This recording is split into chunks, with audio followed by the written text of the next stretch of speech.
Hello everyone, hello Tina, nice to see you. First of all, I would like to thank you for Nice. accepting my invitation, and agreeing to answer some questions today. It's very nice of you. I hope you are doing Thank you so well. much that for your time. It's a pleasure for me, I love talking about different relationships. So today I'm hosting Tina, and she's from Germany, married to Argentinian, and we will talk about relationships in Argentinian families. Yeah, I'm very excited to know more about this country, about people, because it's actually my dream to visit South America one day, because people are amazing there, according to me. So let's start with introduction, and I would like to ask you, please tell us a little bit about yourself, where are you from, what do you do, anything you like to share, so that our followers know you a little bit better. Thank you, first of all, for having me today, Laura. I'm super excited to talk to you and Yes, me too. to share some information. So, and hey to everyone who's watching right now. I even see my father is joining. Oh, wow. So my father is here as well. Say hey. So all the family is there. Yeah, all the family is there. It's so cute. Yeah, to myself, and I just wanted to say, so as you said, I'm from Germany. I'm married to an Argentinian man. I'm 30 years old. My husband Nacho, who's sitting on the other side right now, he's just Oh, watching. wow. He's 31 years old, and we met 7 years ago when I was on vacation in the US. I went to New York and I went to Miami, and yeah, we met in Miami on Tinder, so online, and from there on it just developed. So as where are we right now? In a camper van. So what you see here in the background is the sliding door of the camper. Oh, okay. And we rebuilt it for 9 months. And now we are traveling through Europe and are in Romania right now. So yeah, Are you that's still in Romania pretty or much are it. you in Bulgaria now? You said that you will be. No, yeah, but we did have too less time because we had to wait for our test result. I mean, we do have the vaccine, but we just got it a few days ago. So those 14 days after being fully vaccinated are not done yet. So this is why we still had to get tested, and we were waiting for our test result, which just came like I think 1 hour ago. So it was just Okay. rushed. So we will start as soon as Nacho, so my husband, finished work because he's working full time for a German startup company, and Ah, after that okay. we will head out to Bulgaria. Hopefully we'll be able to enter. How far will it take for you to go from? Um, Yes. so we are on what's the name of Weimar Weche? Weimar Weche. Which is 20 minutes or 15 minutes from the border to Bulgaria. So we are Ah, very, okay. very close, parked at a beach right now. So we just Wow. have like 20 meters to the beach directly to the Black Sea. That's And nice. That's yeah, my dream. I have never been to this part of Europe, so I can't say yeah, anything. me either. It's beautiful. So for everyone who's watching right now, Romania is definitely worth a visit. It's unexpectedly beautiful. It has a lot of landscape. People are very, very friendly. The food is really, really good. And Oh, in that's general, I nice. would say that this area, especially like the east of Europe, is underestimated. Like it's so beautiful here. Yeah, I think it's not very popular, so people probably don't know what they're missing. Definitely, Ye- definitely. So yeah, it's worth a visit. So Yes. yeah, that's what we're doing. That's who I am. This is, as I said in a nutshell, who Nacho is. By the way, Yes. his real name is Ignacio, but his nickname is Nacho. So. Yeah, that's nice. So let's go a little bit back in time, and can you please tell us a little bit more? How did you ever think that you will be marrying a foreigner and from very far away from South America, or it just happened unexpectedly for you? So you met on Tinder, you said. Mhm. How long you were in touch before you met each other in real? Mm, so the story of how we met is actually quite short because it just developed very, very fast. So to get back to your first question, no, I didn't expect at all. that at some point I will marry an Argentinian Latin American man. And the Latin American culture is also very different to the German Yes, culture. that's Like true. those are two, like Germans, they're known to be like quite cold and cool, and Argentinians are very welcoming. Not all They're Germans nice. are like that. You're not like that. I have a very good German friend. She's amazing. I never met such a friendly girl in my life. So everyone is different. But in general, yes, it's totally Yeah. different. So, The, yeah. the thing the thing is, I would say with Germans, it takes a longer time for you to get to know this person if it's German, Yes. because they. So we are very careful when we meet person, especially from north of Germany. So I'm from the north, and it takes a long time to get a German person in general. But then once you bond, it will be most probably a friendship for lifetime. But Yes. you have to get there. So that's the difference because Latin Americans are like, ah, family. Yes, Very, yes, very, that's true. very, Yeah, very the different same from the about Italian Russians. That's culture. what we say. Yeah, that Russians are very careful, but they seems to be unfriendly to others. But since they're friends, yeah, they're friends forever. That's true. Yeah, that's true. I also have some Russian friends. That's true. It took a while. Now you have one more. Oh. So, so yeah, I didn't expect at all to someday be in a relationship and in a marriage with someone from abroad, from another culture. Um, and he's just sitting there smiling. I'm sorry. You're distracting me.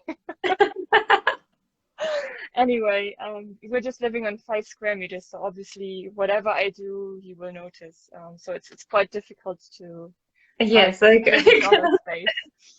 Anyway, to get back to the topic, I flew to Miami and New York in 2000. Now I have to think about it, 7 years ago. Was it 2014? Yeah, 2014, just yes, for vacation alone. So it was my first time being um, traveling to another continent. And I flew over, I visited New York, which I loved. I felt super comfortable there. And then I went to Miami, which was decided quite spontaneous. It wasn't in my plans before, but I just booked a flight ticket to Miami as well. It's like, okay, let's just check it out. It seems to be very close. It's just like 1.5 hours or 2 hours by plane. And I guess it's super beautiful with the beach and the palm trees. I thought it's just gonna be super romantic and yes. super amazing and everything, like you know it from movies. And then after I spent some time in New York and I loved New York, I got to Miami and I hated it. I didn't like it at all. Really? Um, Why? mm-mm.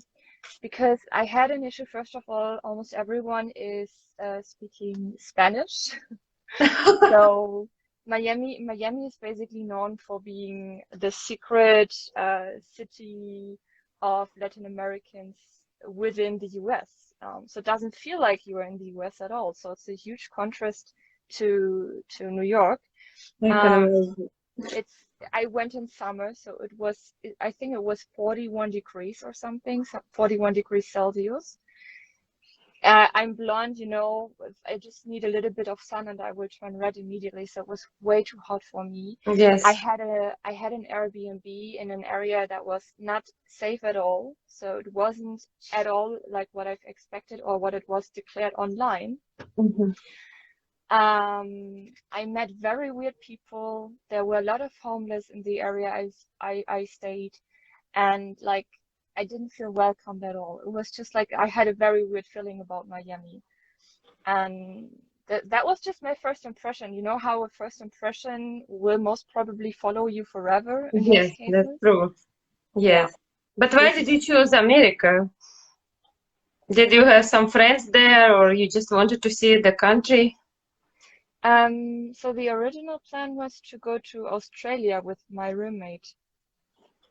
That was the plan. But unfortunately, so when I asked for vacation at my job, because I used to work for an agency in Munich, Hmm. my boss didn't want to grant me 4 weeks of vacation in a row. And for Australia, it's such a beautiful and huge continent. You definitely need more time than just 2 weeks. Yes, Also, the yes, of flight is course. very expensive. So He didn't give me those 4 weeks I requested, and then I was like, okay, if he's just going to give me 2 weeks, what else can I do? And I was just frustrated. I was sad that I couldn't go with her, and I just did some research. I don't know if you know the website Skyscanner. Yes, I heard about Yeah. it. Yes. So I went on Skyscanner and I typed in Munich, where I was living at that time. I typed in Munich. And then destination was open. So it was like, just take me anywhere. And I put in the datas I wanted to fly. And then the first one was Munich to New York for a super good price. Like it was an amazing good offer. And I was like, okay, let's just go to New York. I've never been, sounds amazing. And yeah, so I went there So you and used it spontaneously, yeah, so you didn't plan to go there at all. no, not at all. Not at all. It was a mix of being spontaneous and also a mix of being frustrated about the fact that I couldn't go to Australia with my Yes. ex-roommate, which by the way, she went and she met her nowadays husband in Australia. Wow, Yeah, it's super crazy story. that's amazing. Yeah, Yes, yeah. and you met your husband also. He went to US, and so you register yourself on the site, or how did it happen when you went to Um, US? mhm.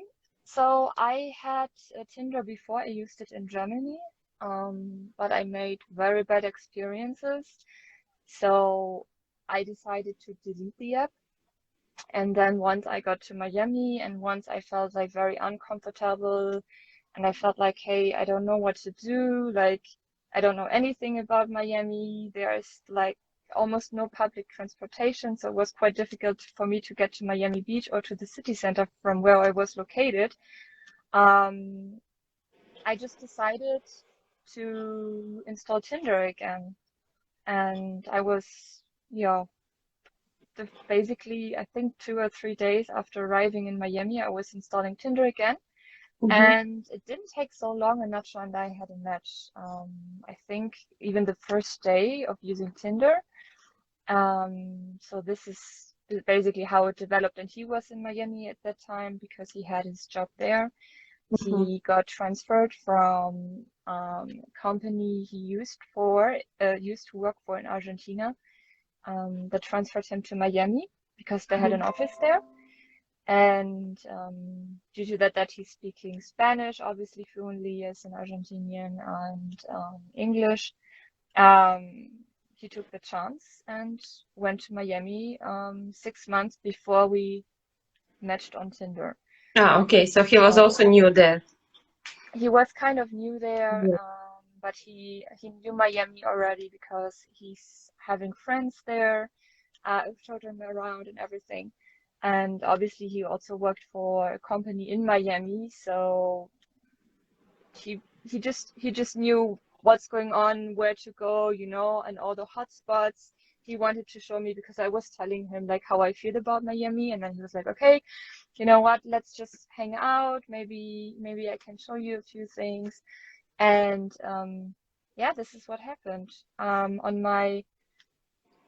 Let me think. On my last full day in Miami, we decided to date, so to meet. Mm, because previously it didn't work because of his work. Obviously he's working full time, or he was working full time at that point as well, and so it just didn't work out. And he just had time on Friday, so we met on this Friday, which was also my last full day in Miami. And I went with my rental car. I went to his apartment, and while sitting there waiting for him, and when you meet someone online and you don't exactly know how this person looks like, because sometimes pictures are Yeah, online are just that's different true. to exactly to how a person really looks like. I was just like, everyone who passed by, like every guy who walked by my car was like, that's him, that's him, that's him, no, that's him. Please, I don't want this guy to come closer to my car. And then suddenly, typical Argentinian, he came 10 minutes earlier, while I was 10 minutes late, while I was 10 minutes earlier. So I was waiting all in all 20 minutes in this car. Like every guy walking by, I was like, that's him. No, that's him. No. So it was so weird. It was such a weird feeling being in a country I've never been in, like a continent I've never been, alone as a woman. I was 24 years old at that point, you know, in my rental car, in an area I don't know, sitting in a car and waiting for a guy I don't know. So it was a super weird situation for me. But yeah, once he came, all the tension that was built during those 20 minutes, just I was so relieved because he knocked on the car door. And obviously, this is when I realized that it's him, because not every guy just would pass by Yeah, and knock of on course. your door, you know. So he knocked on the door. I opened it, and he took a seat. And then he was sitting, like, obviously directly next to me, and he was looking at me, like, just imagine him sitting there, and he was looking at me, and he said to me, like, "Oh, you have such beautiful green eyes. I love your eyes."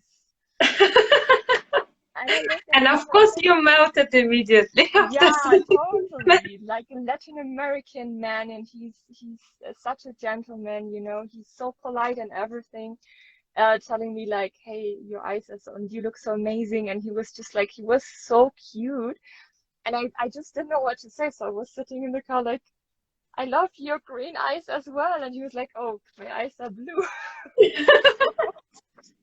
You know, I didn't know what to say. I didn't know how to react. I didn't know how to start a conversation. I was just like in shock, more or less. And I just remember this moment like it was yesterday, because it was just so crazy. And yeah, we had our first date that night, and he had to make the conversation the whole time because I was barely able to speak. I was just like so flattered by everything he said. I was just like, is this real now? And I don't want to be weird or say something wrong, or, you know, so I just decided not to talk too much and leave him with the part where he's talking, you know. Um, while I was just sitting, I mean, right now, obviously, I'm talking a lot, so it's like not the person who I am, you know. But in that moment, Yeah. I was just so shy and I really don't know what to say. That he took over the conversation, and yeah, that basically I think 85% of the time he was talking, and the rest of it we were dancing or eating kind of thing. So So yeah, this is romantic. Wow. yeah, this is I it's imagine one of myself in this situation. Yeah, probably I would feel the same. Yes, it's really yeah, nice. it was one of those moments, you know, where you meet someone and you're flashed. My brain didn't work anymore, not at all, not at all. So what happened that night? I made him drunk. I couldn't drive. I couldn't drink because I had to drive. Yeah. And then we went out until I think 2 a.m. And yeah, things just developed. And instead of me going back to my Airbnb accommodation, which I didn't like at all, I decided to stay at his place. Oh, he invited me, and I said yes. And the next morning, I was going back to the airport, flying back home to Germany after spending an amazing evening and an amazing morning with him. And we really didn't know if we'd ever meet again. So we didn't schedule anything. We weren't like, okay, hey, let's keep in touch, you know. All this, we were like, I think we were both under the impression that this was just a nice evening we had, that this was just a one night stand, that this was just a nice experience, and that's it. But yeah, So you went back to Germany next day, and yeah. you will continue your communication. How Hello? did it go? How did it go further? So you will continue talking online, or did you meet again sometime soon? Mhm. So we stayed in contact, obviously. I went to the airport while he was sending me pictures of him, because he was just doing some shopping, so he was shopping for clothes, and he would just send me pictures of him with different shirts, asking me for my opinion. And we would also, because my flight delayed, unfortunately, I think it delayed 4 hours or something. So I had I had to spend a lot of time at the airport. So in between, we also called each other, left messages, we stayed in contact. And that was at the airport. So that was right before I was supposed to go back to Munich. Um, what happened basically is that from there on, we just stayed in contact. I seriously thought, because I didn't want it to make the first step, I didn't want it to be the one who's texting him first, I was like, okay, if I'm going to stay in contact with him, because I knew I will fall for him. So I decided not to make the first move and ask him like, hey, how's your day going, or so, whatever. And he was the one texting me. He was the one asking me, hey, how are you doing? Or where are you at? What's up with your flight? And stuff like this. So we just had a natural conversation. And then in the plane, I remember like sitting in the plane back home, is like, okay, but this is still just a one-night stand. This is still nothing serious, because how is this going to work? There's no way. There are 7,000 miles between us. Obviously my English wasn't as good as it's nowadays. It's still not perfect, but I had a hard time to communicate with him. Yes. And I was like, no way this is going to work out, even though if in my mind I pictured myself already with him. I was like, oh, but it would be cute somehow, it would be amazing. But I was like, no, stop, Tina. Like, when you have this conversation with yourself and you have like a devil and an angel sitting here. Yes. Yeah. I'm understanding, go for it, and the other one, oh no, it will not work out. Yeah, exactly. It was so weird. And I had a 7 hour flight, so I had a lot of time to think about it, about what happened, about the time we had and everything. And yeah, and once I arrived to Munich, back home, we somehow stayed in contact. So he asked me, how was the flight? I hope you arrived well. Hope to see you soon. And then from there on, so when we met, that was in July 2014. And he made plans of going to go to the Oktoberfest in September Oh, yeah. 2014. Yes. Because now he was like, okay, I have to take the chance. I know someone in Munich, free accommodation, so whatever. And he always wanted to go to the Oktoberfest. So he told me that he's going to buy a plane ticket, and then he's going to visit. So I was like, okay, cool, go ahead. You're more than welcome to stay here. Also, my roommates would be totally fine with it, so whatever. But I still thought that he's just joking, that he's just trying to be polite, or that he's just like typical Latin American, just being like, Yeah, you had the impression that they're not serious at all. Exactly. When it comes to the point that they will just drop you, we have a saying, drop you like a hot potato. I tried not to take it too serious, but the moment he sent me the plane ticket, I was like, okay, it's happening. It's real, yeah. So, yeah, as I said, that was October 2014, July 2014 we met, and September 2014 he came over to Germany to stay for 1 week. And we went to Oktoberfest together. Also, my friends back then in Munich, they got to know him. They loved him right away because, as I said, he's a very polite person, a very open-minded person, very, as you would say in Spanish, chamuchande, which is like charming person. Yes. So he would basically. Yeah, I can imagine. I saw quite a lot of Latin Americans. Yeah, they're really friendly. They know how to talk. Yes, and I'm sure they know how to talk to women. Yes, that's what I heard. They do know how to talk, and especially they do know how to talk to women. I mean, that's a cliche, obviously. Like, I mean, almost everyone I met who's Latin American has this characteristic, and he definitely as well. So yeah, so they loved him. Everyone got along with him. And then the point came where we had to say goodbye again after 1 week. And we were like, okay, let's just stay in contact. At that point, we didn't know if we'll see each other again, when we'll see each other again, and everything. And he was also supposed to fly to Argentina for Christmas, to see his family, to spend time with his family and everything. And I don't know what exactly happened or why it happened, but for some reason, in November and December and part of January 2014, January 2015, we almost didn't communicate anymore. So we went from, having Skype dates and having phone calls and chatting on WhatsApp to almost no communication. I don't know what happened exactly.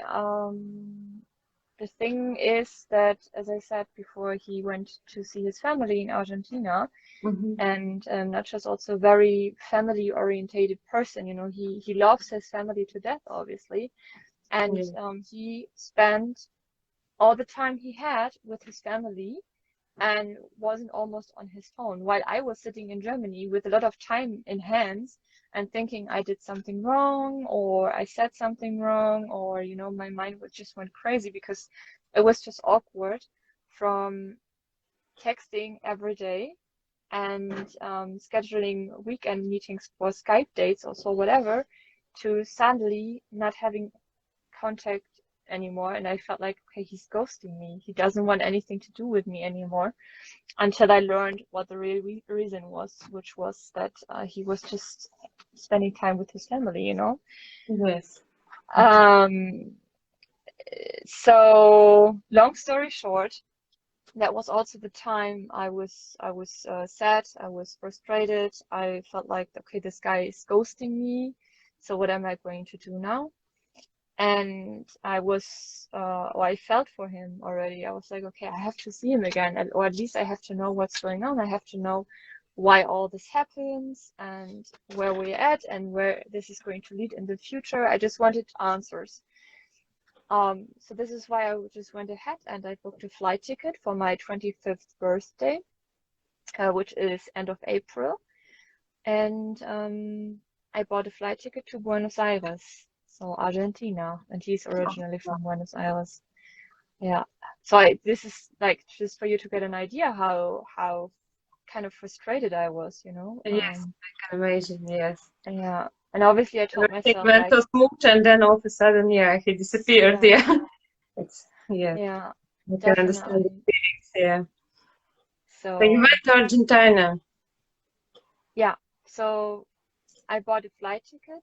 I wrote him, hey, for my birthday, those and those dates, I will be in Argentina. It would be great if you would be able to join me. And then a few days after, he was like, yeah, okay, let's plan a trip together. So we went from, I don't know, from 0 to 100 again. And yeah, this is what happened. I celebrated my 25th birthday together with Nacho and his friends. So they had a birthday celebration for me in Buenos Aires. We traveled through the country together. We went to Iguazu waterfalls, which are beautiful. They're stunning. That's just the most amazing thing I've ever seen in my life so far. We went to Salta. So we traveled a little bit through the country, 2 weeks together. And yeah, more or less right in the beginning of the trip, after we went out to a restaurant in Iguazu, he confessed that he fell in love with me. But the way he did it, finally, I was like, jackpot! Yes. But I didn't realize in that moment what he said because it was just so weird. What happened is that he, like in the moment, so we were walking and then he just took my hand and he basically pulled me to him, and he was looking at me and he was like, I have to tell you something. I was like, oh my God, what happened? I thought something What's going on?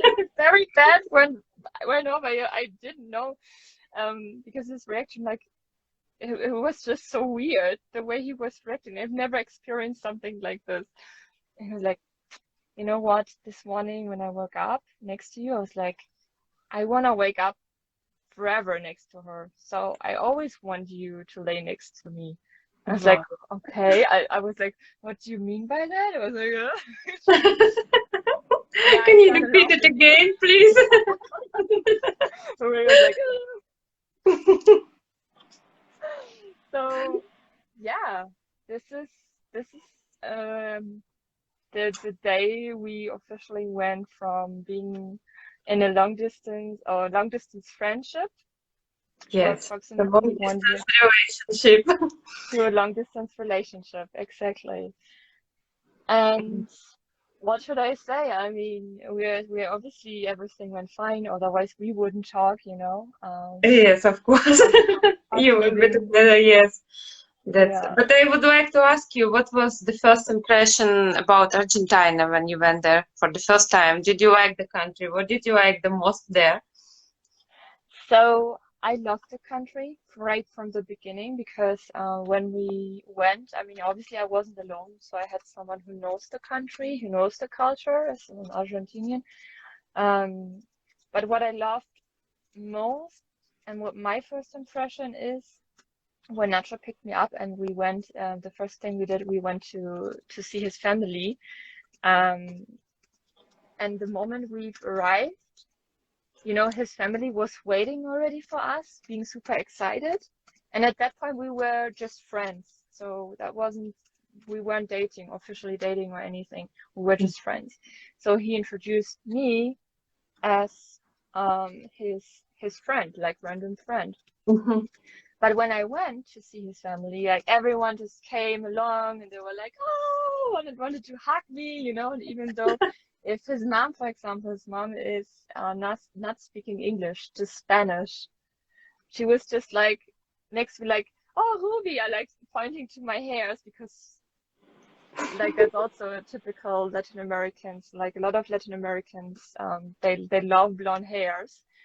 Yes, And I can she was imagine. telling me, yeah, be careful when you're on the street with those blonde hairs, you know, someone is going to steal you, stuff like that. So now she had to translate it all. But what I loved is that, you know, we were just friends, but they welcomed me as a family member, which was amazing. I've never experienced something like this. They were so welcoming. They would have done everything for me the time we stayed at their home, you know. And Mhm. also his friends, for example, because I was with him, I was a friend of him. They treated me like a friend. You know, it was Yes. just like I don't know those people, but then it felt like I know them.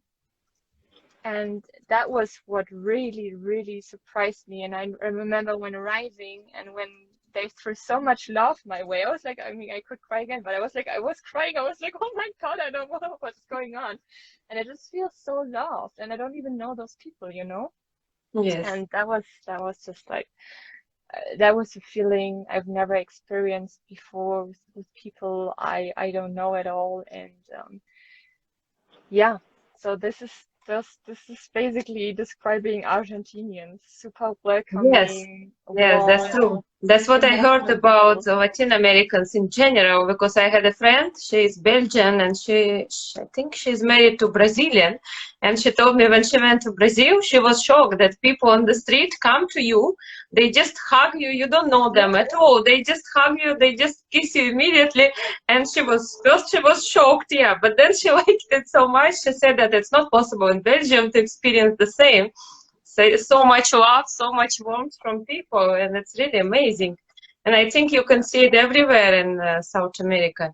That they're yeah, very warm, very friendly, very hospitable people, I would say. That's what I definitely. saw here. I haven't been there, but I met a lot of South Americans here, and they're really amazing. They're all nice. I never had any bad experience at all. No, me either. Me either. Even though if the country is in a crisis right now, they would still do everything for you. You know, they would. We have. I don't know. I think you know this thing as well, but they would give you their last shirt for you. and be like, Yeah. hey, that's the last thing I owe, but that's yours, It's they're not egoistic at all. Like others, they always come first, and it's just, as I said before, so different to the German culture, and not at all what I've ever experienced somewhere else. Yes, yes, it is. It is very different. So I wanted to ask you, you are both from very different culture, very different background. So was there something what was difficult to accept or understand for you, or you never had this feeling? I mean, in the beginning, what was difficult was, um, especially when Nacho and I were just, I don't know, friends. Yes, yes, Um, just thought, yeah, we are just friends. just friends, exactly. In the beginning, when we were just friends, what was difficult for me is because he was so lovely and love-giving and everything, that I felt like he's treating me as his girlfriend already. So for me, it was difficult to categorize his feelings, um, because he is such a loving person, not only because he's Argentinian, but because this is how he is. Um, and I was just overwhelmed and I didn't know where to sort this behavior into. So what I'd like to think about before, now I'm completely different, but when you think in shelves sometimes and you're like, okay, I take this is this shelf, and it's going to stay there, and I'm gonna take this emotion and that goes in this shelf.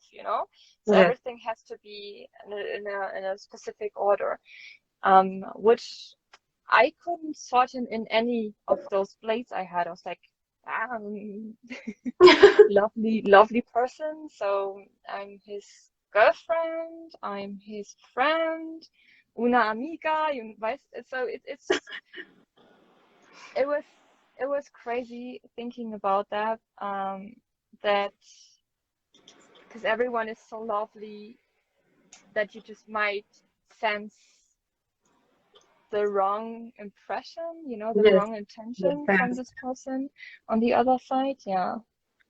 So that was something I struggled with, especially in the beginning. And he would also write, for example, un beso, so which means a kiss.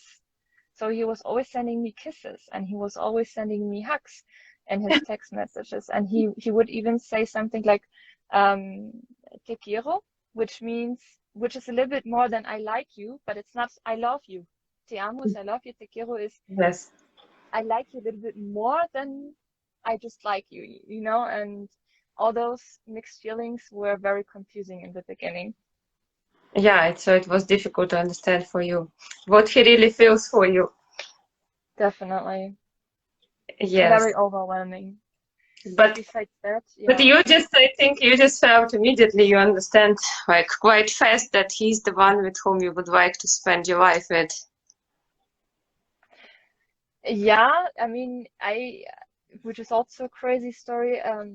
I've never thought about moving abroad or dating like someone from another culture or getting married. So my dream was not like, when I was a little girl, I always thought, well, like you have this picture in your head, a white Yes. dress and dressed like a prince. I didn't have this. So in my head I was like, okay, I don't have to get married. So married wasn't on my list of things to, yeah, to pull through. I just had like, I was like, okay, I don't have to get married. As long as I find the person I want to be with, this is not a necessity for me to be happy. But then right after I met him, I had a dream of me marrying him. I was like, okay, that's a sign because that's so Yes, of course. unusual. That's definitely not normal. Um, and yeah, and this is when I knew that there's something more serious and that there are very, very strong feelings I have for him, and which I just had to make it work just to see where it's going to lead. And in the end, to somehow get there and try it, I even bought this plane ticket to Buenos Aires just to make it work and to see where this is going to lead me, because I knew at some point, if I wouldn't have done all this, Yes. So you It took the was right fun. decision, actually. Yeah, So you I think listened to so. your heart and flew there. Yes, here I am. Exactly. Exactly. So no regrets after Yes, all, of you know. course. But which qualities of your husband impressed you the most? So what did you like about him? So first of all, that the way he is present, like his whole appearance. So you would see him and he would he's staring at me right now. So you would see him and you would see that he's a very kind and generous person without even knowing him, without him even talking to you, because he would just stand there with a smile on his face. Um, and then if he starts talking, he would give you the feeling like that you are his friend or part of his family. Like he's very welcoming, and he always knows what to say to make you feel good and to make your day better. And this is definitely like if you would meet him, that's definitely how you would feel about him without even knowing him. And then once you would get to know him, you would see that he's not only he's not a fake. So he's not faking all this. You know what I mean? He's not like Yes, if he yes, tells you he's going to take care of specific things, he's doing it. So he's not only making false promises, he's yes, taking actions. And if he tells you everything will be all right, because obviously in such a relationship, especially long distance, yes, intercultural relationship, you have to deal with a lot of challenges. And I always knew if he tells me like everything will be fine after all, I knew it will be fine. So there's nothing to worry about. So you can yes. trust It's him very important. 1000%, you know? Yes, Yeah. yeah. Trust is very important. Yes, otherwise it won't work. No. And what about your family? What was their reaction when you told them finally that you're in love with a foreigner, with someone from South America? How did they react? Uh, that's actually a very good question. So my mom, for example, she loved the idea. She was always super supportive. Also, once I told her that I'm going to go to Buenos Aires, when I told her that he's going to come to Germany to go for Oktoberfest and everything, she was actually the one who was also kind of pushing me because she knew, okay, I'm happy and this is the way I wanna go for. And Yes. she was super supportive. And once they met Nacho, because I remember this is when we were officially dating already. He came to, that was in 2015, in September 2015, he came for Oktoberfest again. So you And have this then festival, I guess. he just loves the Oktoberfest, yeah. Yes. So, and we went to my family's place, which is in the north of Germany. So we basically went from the south to the very north of Germany. Mhm. And my family's reaction was just amazing. So they were also welcoming him right from the beginning. My father is just speaking a little bit of English, but he made himself understand to a point that my father was basically just talking in German to him, while Nacho was responding in English, but they found a way to communicate up to today, by the way. My father's also the reason why his German is as good as it's nowadays. But that's another story.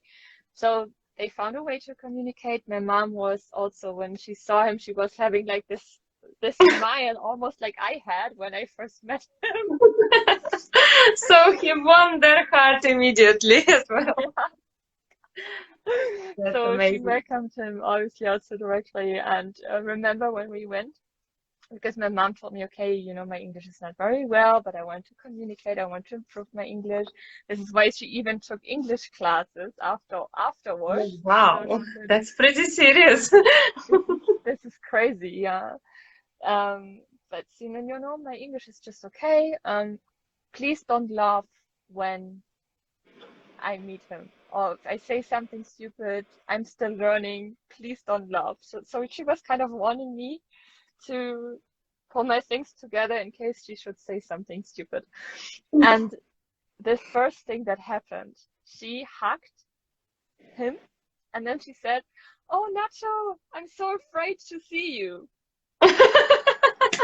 And I was like, "Oh no." So I couldn't hold it. I was like, I was laughing immediately, like after the first sentence she dropped in English talking to him. And she got so mad with me because she really tried, and she was warning me before, and I had to go outside the room because I couldn't stop laughing anymore when she was getting so mad with me. So, Yeah, but yeah, you still tried your hard, yes, to make an effort, yeah, to speak English with your husband, yeah, with your future yeah, husband at that time. Yeah. yeah, that was quite an experience. But yeah, obviously they also welcomed him, and the whole time they were very supportive. I must say, especially my mom. And she always said, "Hey, if I would have had the chance to do what you're doing, I would have done it immediately. But 30 years ago, those were different times. So if you have the chance, just go ahead, and whatever you're doing, I'm going to support you with." And this is what happened. I chose a man from Argentina while being on vacation in Miami, and she was like, "You go, girl." No, that's very important that you got all the support from your family as well. And both families were fine with the choice of their kids. So you know that sometimes it can be difficult to convince the parents. Yeah, then it's Yeah. even more difficult for many couples. Yeah, if you're already in a long distance relations and also your parents are against it, I can imagine it's not easy at all. No. But I mean, besides that, even though our cultures are different, the thing is that neither his family nor my family is very traditional. Hmm. I think that also helped a lot because what I feel is like, especially when religion and when traditions in general are involved, it can be quite complicated. Yes. Which is not judgmental or anything, but it is a fact that things just might take a little bit longer for Hmm. the families to understand and to accept the decision of the kid. Yes, yes, of course, that's true. I saw there was a question, but I was also going to ask you, are you learning each other's languages? I can see that you speak Spanish already, I wouldn't say I speak Spanish. but do you understand most of it? Or... Yeah, I understand. I understand a lot, like basic conversations, basic topics, I understand. When I grab words, I just build, how would you say that in English? So I would know what topic people would talk about, for Hmm. example, without knowing what they talk about in detail. So my Spanish is okay. It could be better. I used to learn Spanish while being in Miami, so we also used to live in Miami for 1.5 years. Hmm. Um, but then after leaving Miami, I just stopped learning. His German got really, really good, so he's taking classes once a week because his company is offering that. The time we lived in Germany, Hmm. those 2 years, he also learned a lot because we were living in my hometown, which is very, very small, Yes. and almost no one is speaking in English there, so he had to adapt and learn the language, which he did.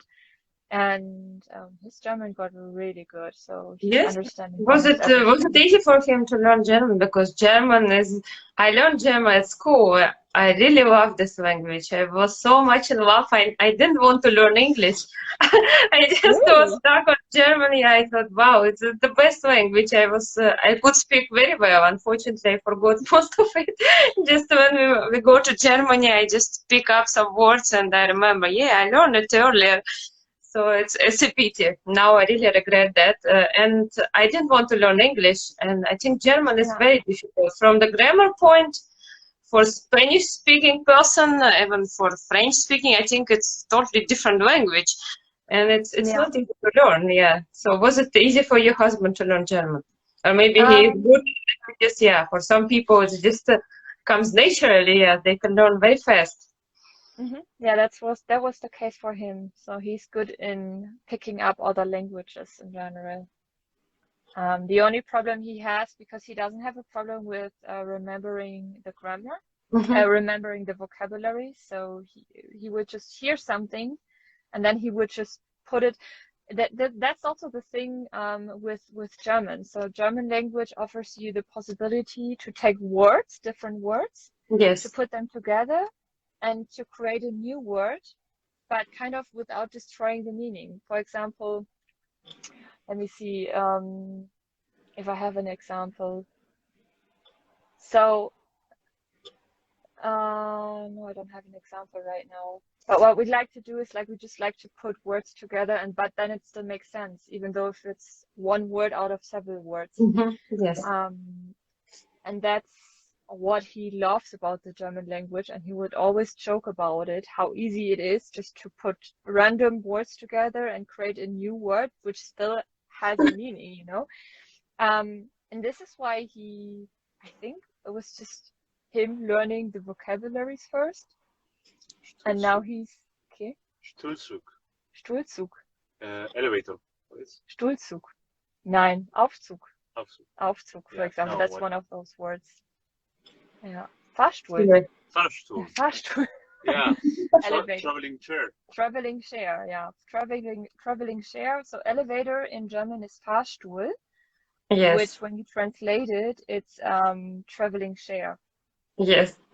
Yes, And I remember some words, but not so much now. Now my son is learning German at school, so hopefully I will pick up some German again. It was nice learn. I had so many pen friends from Germany at that time. It was fun indeed for me. so if you want to learn German again, I guess you will pick up quite fast as My well. husband can speak German very well. Now he's mixing it with Dutch, of course, because these languages are pretty similar, you know. That Yeah. probably you will understand Dutch, and a lot of Dutch people they speak German. No, because before he came from India, he was learning German in India already. He really loved this language, the same like me. So it was something similar between us. So he came actually to Germany to study in Kiel, in the north of Germany. And then after a few months, he went to Belgium. So he continued his study in Belgium. And that's how now he can still speak German, but I can't speak so well. He still remembers a lot. I'm really surprised. It has been a long time since he learned German, but he speaks pretty good, I would say. He still remembers Really? everything. Yes, he can speak German. I can't anymore. So, but of This course, is so it's a cool. mixture of Dutch and German now. Sometimes you say instead of because in German you say bitte. In Dutch, it's different. Sometimes you go to the shop and say, okay, bitte. And then, oh, no, I'm not in Germany. Yeah. But we go to Germany quite often, yeah, just for shopping. It's not so far from us, just 1.5 hours, and we are in Germany. True, you are. Yes. So I really love Germany. It's very beautiful country. It's like amazing castles, amazing nature. I think we went in most of the cities, I mean, bigger cities. We traveled a lot. Okay, we didn't see so much in the north. I think we went only to Hamburg, I think. Yes, we wanted to go to Kiel again because my husband wanted to see Kiel, where that was the first city when he came from India. Yeah. So he arrived to Kiel. Hopefully we will see it again. But he also liked Germany, especially German nature, German. We made a tour, castle tour. You know, these castles on the river Mosel near Koblenz. Koblenz. Oh, they're really amazing. They're very beautiful castles, yeah. And we just went there a few times before we got kids. Now we would love to go again, but I think it's pretty difficult with all these tests. And now they ask tests in Germany for little kids, started from 6 years old, I think. And it's a little bit strange because here it's not the case. I think it's from 12 or something. So it's not easy to travel anymore. So you speak mostly German or English? Which language do you speak with your husband? English. Mostly English. Mostly English, and then sometimes depends on, especially when he just had his German class, he would try to communicate in German with me, but I'm a little bit mean because I would always switch to English because it's just like it's our language. We're communicating in English since 7 years already, and Yes. then if he tries to speak German, I'm like, get to the point. What do you want to tell me? So I'm like, okay, let's just switch back to English. I'm very mean, I know. I should Yeah, support him more yeah, I think with it's that. easier, yeah, for us as well. I could practice Dutch with my husband. He's very fluent in Dutch, but for me it's kind of strange to speak Dutch. If we all speak English at home, why should we speak Dutch? It's not our language. Okay, English Yeah. is not his language as well, not my language, but it's kind of natural to speak English. Mm. But what's his first language? He's actually from the north of India. His mother tongue is Punjabi. Hmm. It's very similar to Hindi. It's like Hmm. mostly the same, but the pronunciation is different. Some words are different. The script is different. So it's quite difficult because I knew Hindi when I was a child. I was learning Hindi. That's why I can understand his language very well, but I can't speak it. So it's very difficult to pronounce some words. I think for a foreigner, you simply can't do it. So I ask him, okay, like this. He said, no, it's not like that. You need to put your tongue there. I say, I can't say it like this. So it's kind of funny. It's difficult for me, but okay, Hmm. at least I can understand what Yeah. he's saying when he speaks to his mother, so I can understand, but there is language gap. So we can't really Hmm. communicate with her because she doesn't speak English. Mm. You know what's just funny if you, I mean, as you just said, English is not your mother tongue, nor it's his mother tongue. What I just love is that you, even though if it's English, you tend to create your own language as well. I don't know if you feel the same. Um, If it because I feel like in between we do have some Spanish words in it. So if I yes, know a Spanish word, I would just yes. drop it. And obviously him with his German, so his German is good, but he would just add a few German words, and then it just create like I feel like it's almost like it's not like a secret language, but if someone from outside would listen to it, they would be like very confused about what we're doing there and why we're doing it. Yes, we are mixing all the languages. I think because my husband he can understand English very well, of course, Dutch, German. He can understand Russian as well. Mhm. So now there are no secrets. When I call my mother, I can't discuss anything because he understands everything. We don't really speak Russian at home, but he's very good here. I think he's very good in remembering words, like your husband. So I think he knows everything. Sometimes he surprises me. He just says something in Russian, and I say, "Oh my God, where did you hear this word? How did you know it?" And he say, "Yes, I know that." So we just mix everything like Russian, Punjabi, sometimes Mhm. Hindi. If I can't say in Punjabi, I use Hindi. Yeah. Dutch, I don't know, it's just weird how we speak sometimes one Yeah. word of each language, but it's pretty funny. I think Yeah. most of intercultural couples probably have this experience. Yeah, I think all of them, at least if there are several languages involved, like in your case. Yeah, I see some comment. I speak Bahasa, Javanese, and my husband speak Spanish and Portuguese. At home, we are speaking English. Oh, wow. Mhm. So many languages. I never ever heard about Bahasa language. Did you hear about this language? Mm-mm. I never heard. Which Never, country? no. I think Java. Java is Indonesia, so probably it is some language maybe in Indonesia. I think there are so many languages in the world, so I'm confused. It's really, really amazing. Bahas. Bahasa, I never heard about this language. Bahas. That's interesting. I think it's probably some language in Indonesia, if I'm not wrong. Yeah, that could be. Let me see.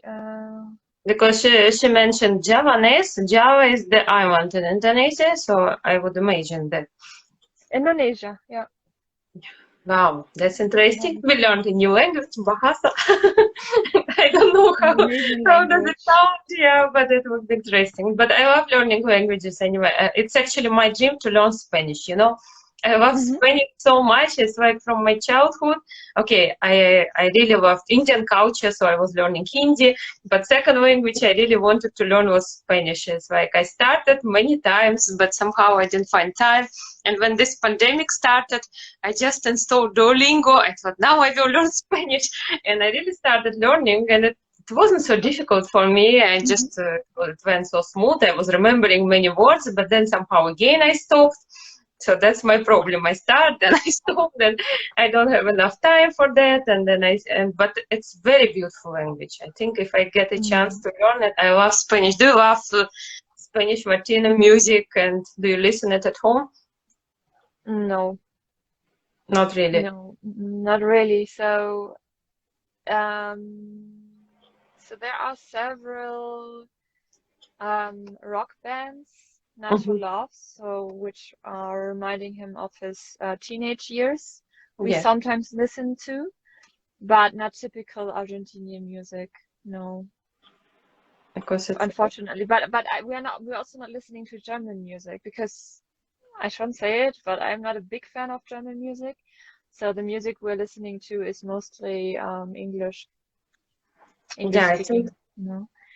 Yeah. I think the only German group I really loved when I was young was Modern Talking. Oh, I was crazy about them.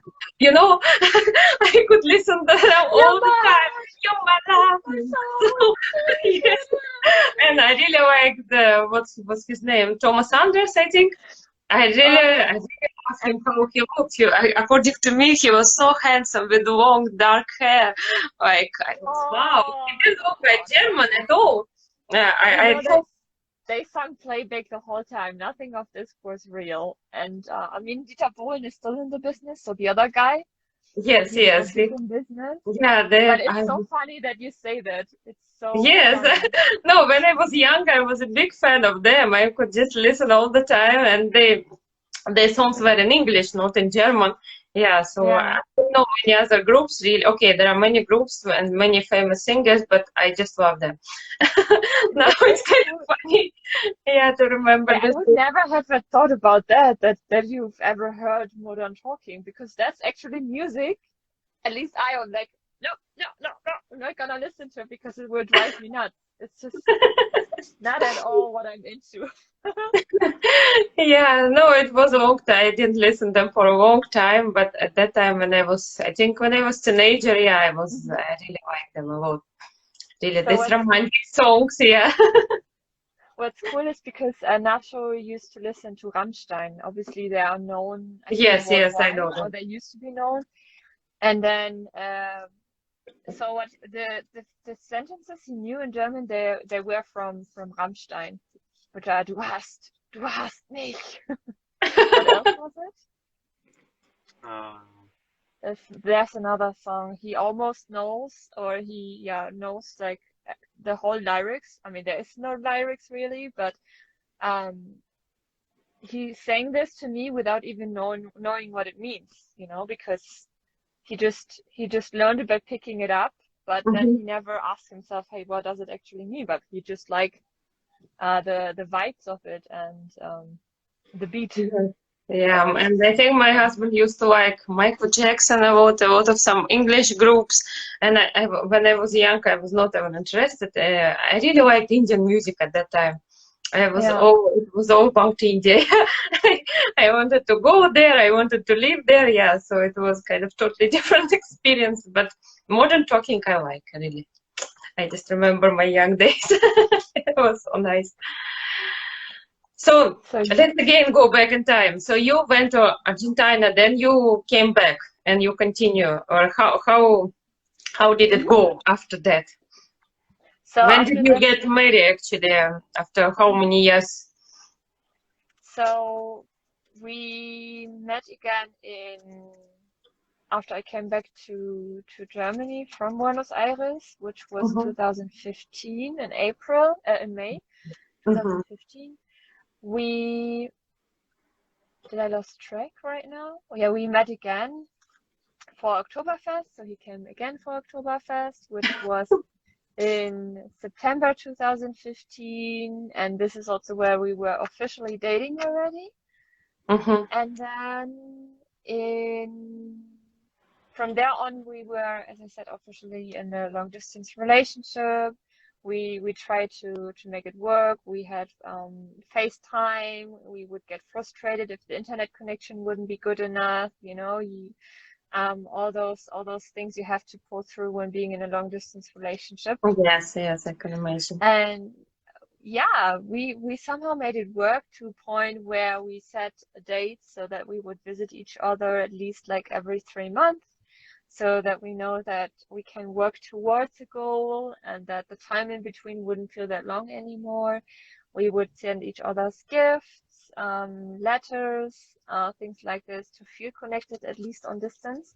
Yeah. And then he went to Germany again. I think it was in March 2016. We met in New York in November 2016. And from there on, just developed. Meanwhile, we were trying to find a solution of living together on the long run, of closing the distance. Yes. And the idea was at that point, which came basically right after we officially started dating, that I am going to move to the US, that I'm going to move to Miami. Mm-hmm. Miami city, I don't like at all, but he was there, so Yes. I was like, okay, let's just see where this is going to lead. And yeah, I applied for jobs. I even applied for internships, so unpaid internships, at least to somehow move to the US, somewhere in the US. So I did not only apply in Miami, which was difficult for me because I didn't speak Spanish, and Spanish was like a must-have in order to work in Miami. So I applied, for example, in Houston. I applied in New York for several jobs, for internships as well. I was even looking into doing au pair in the US. So I was checking out if this would be something for me, but then I figured, okay, I might be too old, and the reason why I want to be in the US is basically to spend time with him. Yeah, and when doing babysitting or when being an au pair, it's just going to be quite difficult, and most families, most likely, it's not very well seen, if you're just there to see your boyfriend. So I dropped that again, and all the jobs I applied for, those were more than 100 jobs. I either got rejected or I didn't get any response at all. So what happened from there on is that I kept on trying, and then by accident, more or less, I had the chance to introduce myself for a company that's also located in the US, in Houston to be precise. And yeah, so I spontaneously went to Hamburg. The good thing about that was that Nacho was there as well at that time, so it was coincidence. And I was like, okay, this is meant to be. And we went to Hamburg together. We went to the office where I was supposed to introduce myself. And I had an interview which lasted 1.5 hours. It was amazing. It was really, really good. I was like, okay, I nailed it. It was just an internship position, but I knew at that point what I had to offer, and I convinced the lady that I'm the one. And the thing is, they wanted to hire me, or they wanted to give me the opportunity to be an intern there in Houston.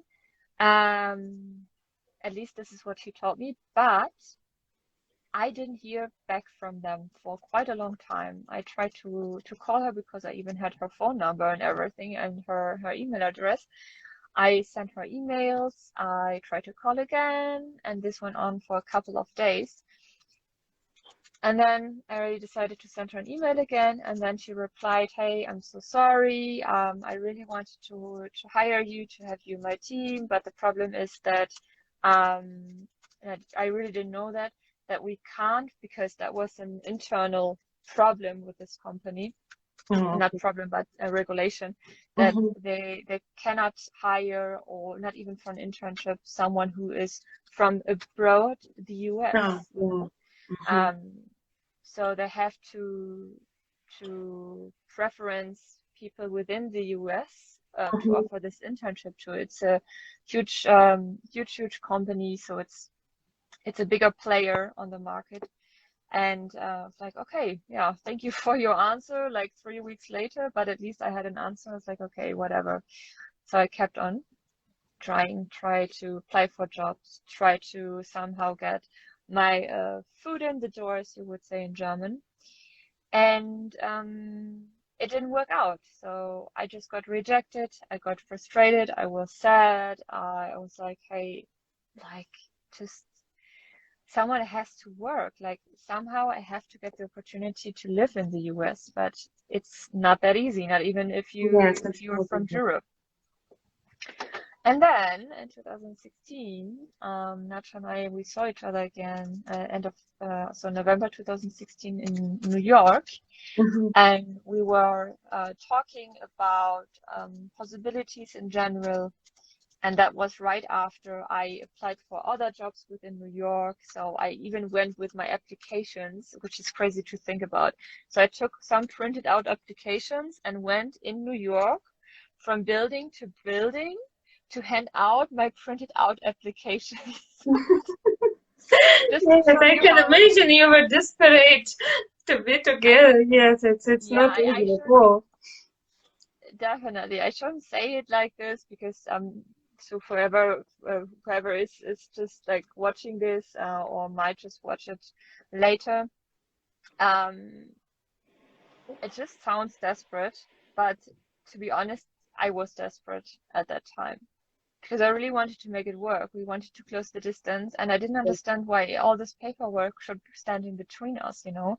And obviously, this is something that's just heartbreaking, because you know there's someone on the other end of the world, and you're not able to live with this person just because of paperwork. Like, Yes, yes, that's really that just didn't frustrating. make sense.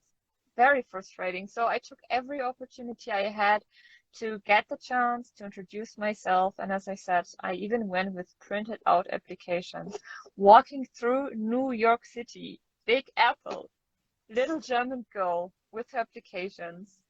And I mean, now I can laugh about it, but this is just how to show you like what I've tried to get there, you know, to make it work. Yes. Um, and then, yeah, and then after this, we took the underground line, and we were sitting together discussing what just happened and where our journey is going to lead us.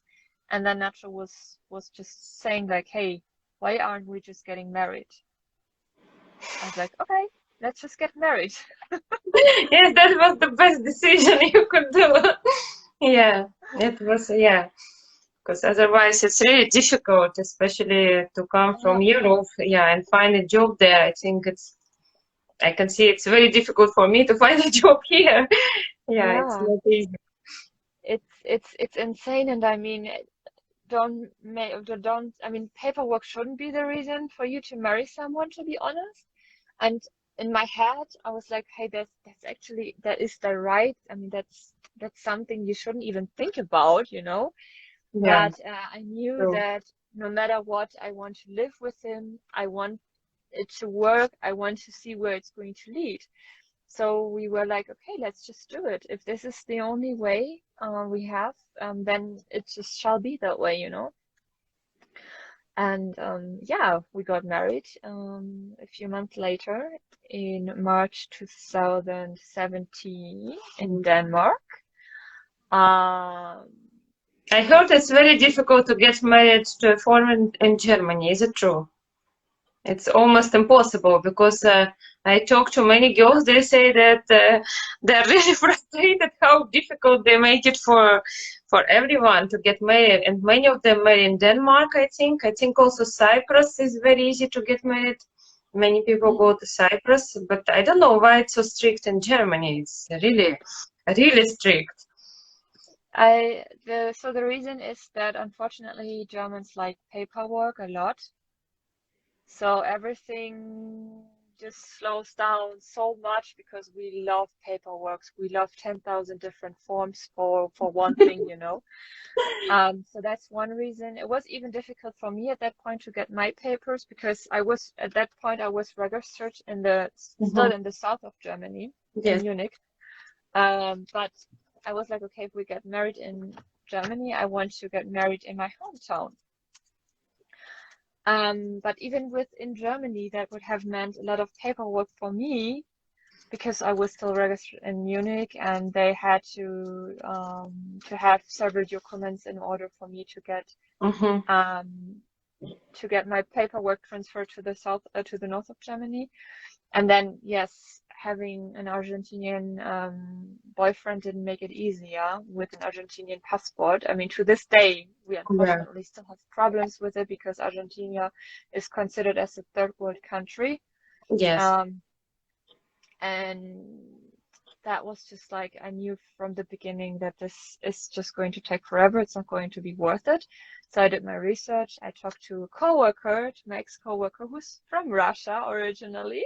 And she told me, listen, I do have so many Russian friends, and for some reason they all get married in Denmark. I was like, why in Denmark? She was like, yeah, apparently paperwork is super easy, and it seems to be the Las Vegas of Europe.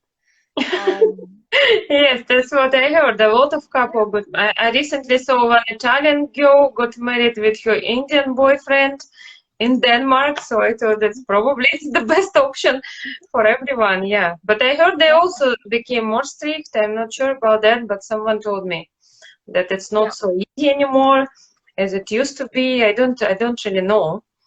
I mean, I know right after we got married, which was in March 2017, I think 6 months later, they changed the regularities.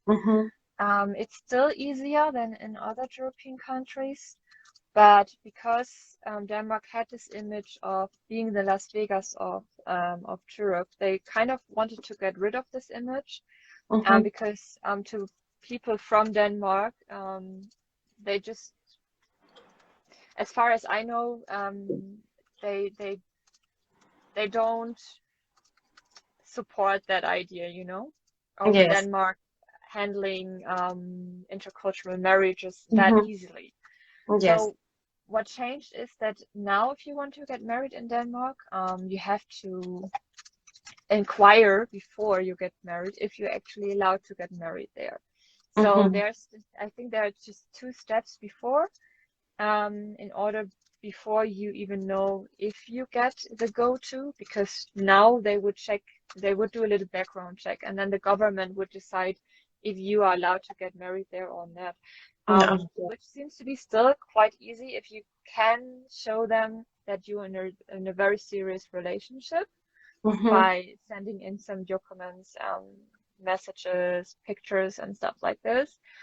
But it's not like, hey, okay, send me your documents, and then 1 week later you get an appointment. That it's not that easy anymore. So it takes a little bit longer nowadays. Yeah, that's really sad that they make it more difficult for international couples to be together. I mean, I didn't even, I mean, like you, I guess, as well. I just don't understand why it has to be so complicated. I really don't understand why we're making a difference between different cultures, why it matters that my husband is from Argentina.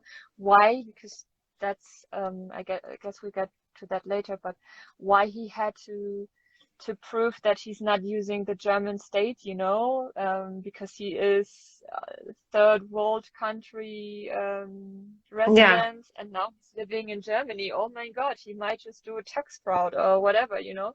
Yes. That's what they think about Russian women as well. I remember when I moved to Belgium, I was immediately invited to the police office, and they would say, oh, we are just checking all Russians because there are a lot of fake marriages. So we need to check you. I'm sorry, maybe you are just, really married. Maybe everything is fine, but there are a lot of fake marriages between Russian and Belgian, so we have to check. Yeah, so it was really I was really frustrated at that time. It's like, come on, not everyone is the same. I can understand. There can be Russians who use just their husbands for papers only, but not everyone is the same. I mean, there are fake marriages. This is why the US is so careful with it, within the US as well. And they're very, very, very, very strict with their regulations. Yes, So you yes, basically have to lay down everything, but you still can have a fake marriage there. Indeed, I do know people who did it, in the US, just to get a yes, green card. Just they yes, of paid some course. money and then they got married and they just invented everything and it still works. So you still can do it. But unfortunately, I must say, I mean, because of those people, everything is generalized and then Yeah, it's just like, it's just black that's and true. white, but there's nothing in between anymore, kind of. And that's Yeah, very, very sad because this is just going to make it harder for us, like to those who are very sincere about their relationship and who want things to be quite easy, especially when it comes to paperwork. yeah. But because there's so much fraud and fake marriage and just for papers, it's also difficult for us. So yeah. Yes, that's true. I feel sorry for Yeah. girls who are just really desperate to get married and they can't be together so easily. Yes. Yeah. It's really, really sad, especially as I said, for those who are, so to say, residents of third world, of a third country, Yes. and yeah, it's just I also spoke to, because as you know, we do have a podcast. I Yes, spoke to yes. so many couples who desperately try to close distance, but this is the reason why they can't close the distance, because they their relationship just don't get accepted Yeah, legally, to that, speak about. Like, it can be accepted within your friends and family, within the ones who you're surrounded with, but then a legal yeah. level is deciding about your destiny, and that's so wrong. That's so bad. Yes, it is. It is, of course, that people Yeah, want to be together and they're genius about their feelings and all this bureaucracy and all this system. Just stop them. It's not fair at all. Yes, that's sad. And after yeah. you got married in Denmark, I think, did you live in America for some time? hmm Yeah. So, March 2017 we got married, and in, was it June or July? July 2017, Mm-hmm. I packed my things and I flew over to Miami. Mm-hmm. So I applied for a visa, which was quite easy for me because it wasn't the green card or anything. It was just because the visa my husband had at that point was L1 visa, which is for special trained Mm-hmm. employees within the country. And I Yes. just had the part of it, which is the L2 visa, which is the visa for spouses of the ones who are owning the L1 visa. Mm-hmm. And with this being said, that also meant that my visa is connected to his visa. So which meant that if he should lose his visa, I will lose my visa as well. So it's just like, if you like, kind of like one visa. So his and mine, they are connected Yes. to each Mm-hmm. other. Yes. And yeah, so I moved with this type of visa in summer 2017 to Miami, to a city I really don't like. Up to today. I mean, it got better because now I have family there. Family, not family, but it feels like family. Friends. So I have friends there, which I made during those years. Um, but from being like, from not at all thinking that this somehow might happen, so that we'll be able to close the distance one day, to finally sitting in the airplane, and Nacho had to pick me up because he wasn't sure if I will fly alone or if I really Mm-hmm. will move to the US. Um, Went quite a long way, so we're talking about 2 years. a lot of emotions, and up to the point where I was sitting in the airplane, I didn't realize that this is going to be my life now, so that this is going to happen now, that we will close the distance, because we almost like always imagine how this is going to be like, how it's going to be like waking up next to each other every day, how it's going to be like supporting each other while being together, how it's going to be like, yeah, being with each other almost 24/7 kind of thing. And suddenly it was there. Yeah. So an imagination just became reality. And to be honest, imagination versus reality were two different things. Yes, I can imagine. Because yeah, I mean, you have been there as well. It's just a lot to take in. It wasn't romantic at all as I expected it to be. I was very, very, very overwhelmed with a lot of things, especially with the language, even though, I mean, I didn't speak Spanish at that point, but also if I communicated in English, it was very difficult for me to do so. If I had to take care um, of administrative things when it came, for example, I was still waiting for my work permit, so I was waiting for my work permit for 3 months. And I had to make a couple of phone calls to sort out what's up with my work permit and when is it going to arrive and stuff like this. And I remember how nervous I was in the beginning to speak in English. I mean, even though if I was talking in English to Nacho, but to be in Miami speaking English to someone I'm depending on Yes. was just very overwhelming. Like little stupid things were overwhelming for me. And that turned out to be from, yeah, waiting for my papers, spending a lot of money because I took all my savings, all what I have saved up since I was 17 years old, which is crazy to think about. I took it all with me and Mhm. I spent the money within 6 months in the US. And all this was very frustrating. And then also when getting the work permit, finding a job, not speaking Spanish. As I said, Spanish was a must in order to Mhm. get a good job. It's So it still wasn't even in possible to Germany. find a job only with English. So you have to know Spanish.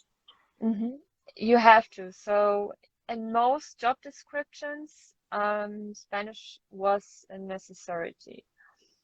And there were just a few I could have fit in, but the problem is that I didn't study. I did a training here in Germany. I'm a bank clerk. Mhm. And then I worked as an assistant in a agency. But I didn't had a bachelor degree or a master degree. So for me, it was those jobs who were for only English speaking Mhm. person was difficult for me to get in because I don't have a bachelor or master degree. And all those things just came together, and those things ended up for me to be, I was homesick. I was talking to my family almost every day. I was spending money day by day by not doing anything, just being there, just existing in the US. I Yes. didn't like the city. I had some issues, especially in the beginning with the language. I didn't like the people there, at least the ones I knew. And all those things were coming together. So I had like, I think 2 or 3 mental breakdowns, especially in the beginning Mhm. because my expectations were just different. I always thought like once I'm going to be with Nacho, um, we'll be happy forever. Yeah, it's So difficult to live in a place which you don't really like, I think. It's very yeah, important that you should feel comfortable, even if you have someone whom you love a lot, still there are other factors which can spoil your happiness, you can say. yeah, exactly. And I didn't have this, I almost didn't know anyone. I just had Nacho there, which I mean, he supported me with everything right from the beginning, and he was there. And this is also what I was very afraid of, that once I moved to Miami, what if our relationship, for example, is not as strong as I thought? What if we are not going to support each other?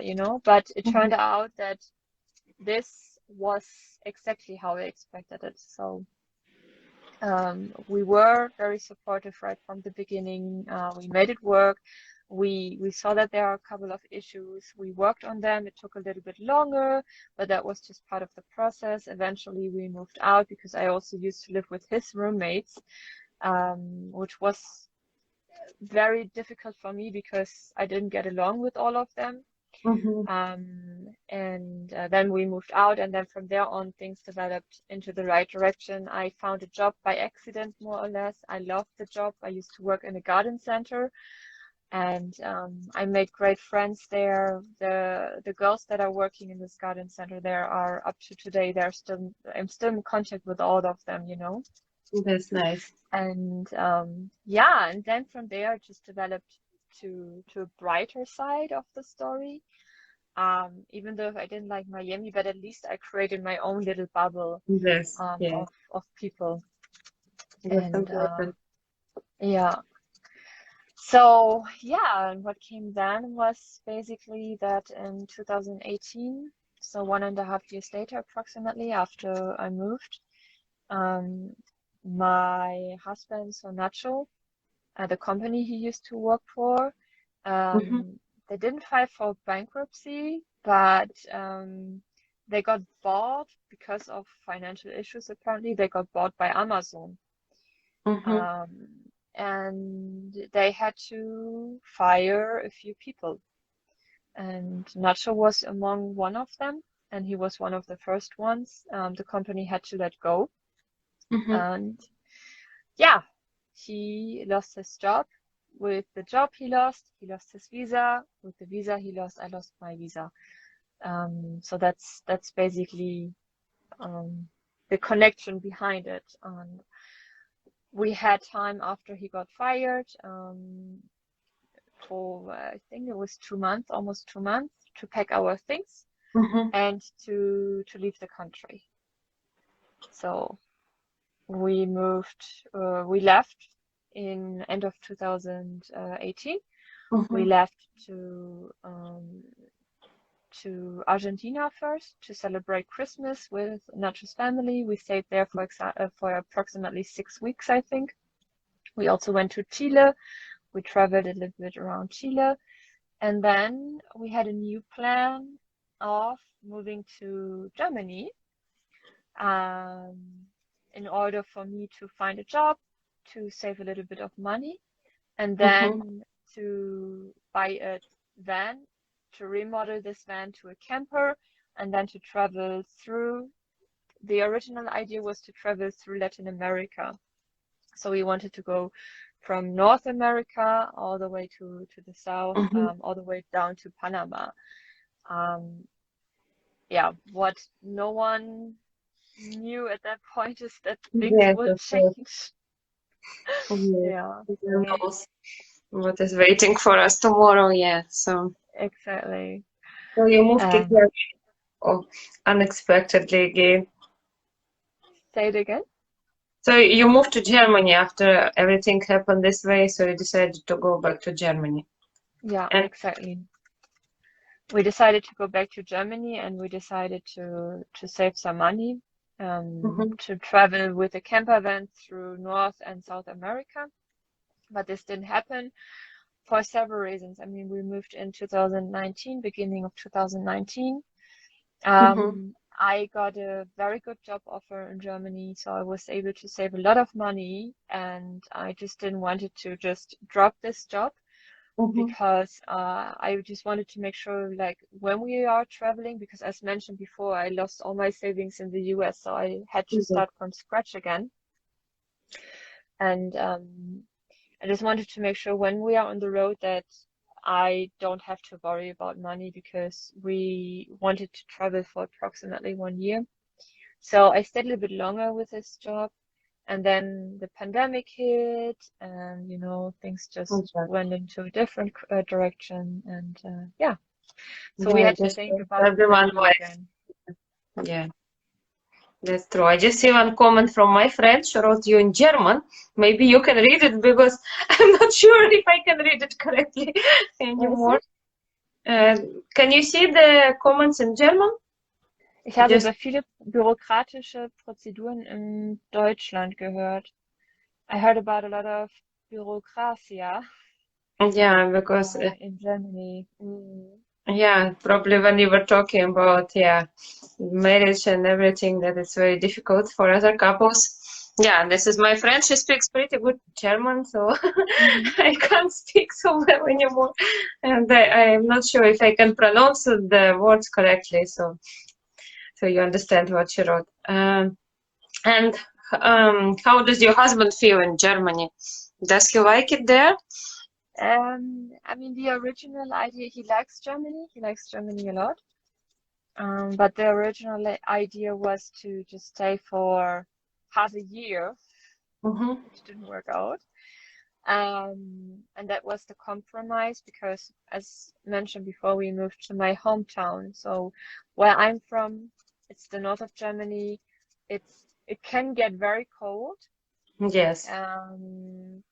It's close to Hamburg, but in reality, the village I'm from, there's almost nothing. It's like you can't do so much, you know. And if you're used to living in Buenos Aires and then moving to Miami, and then Yeah. suddenly I just dropped him in a small village in Germany. Mm-hmm. Um, it's a lot to handle. Also, the fact that we moved to my parents' house, which came on top of all this. Yes. So we went back into my old child bedroom, which is crazy to think about it, but all this for just 6 months. This was the original idea, and then just extended. We said 1 year, and then it extended again for several reasons, such as the pandemic.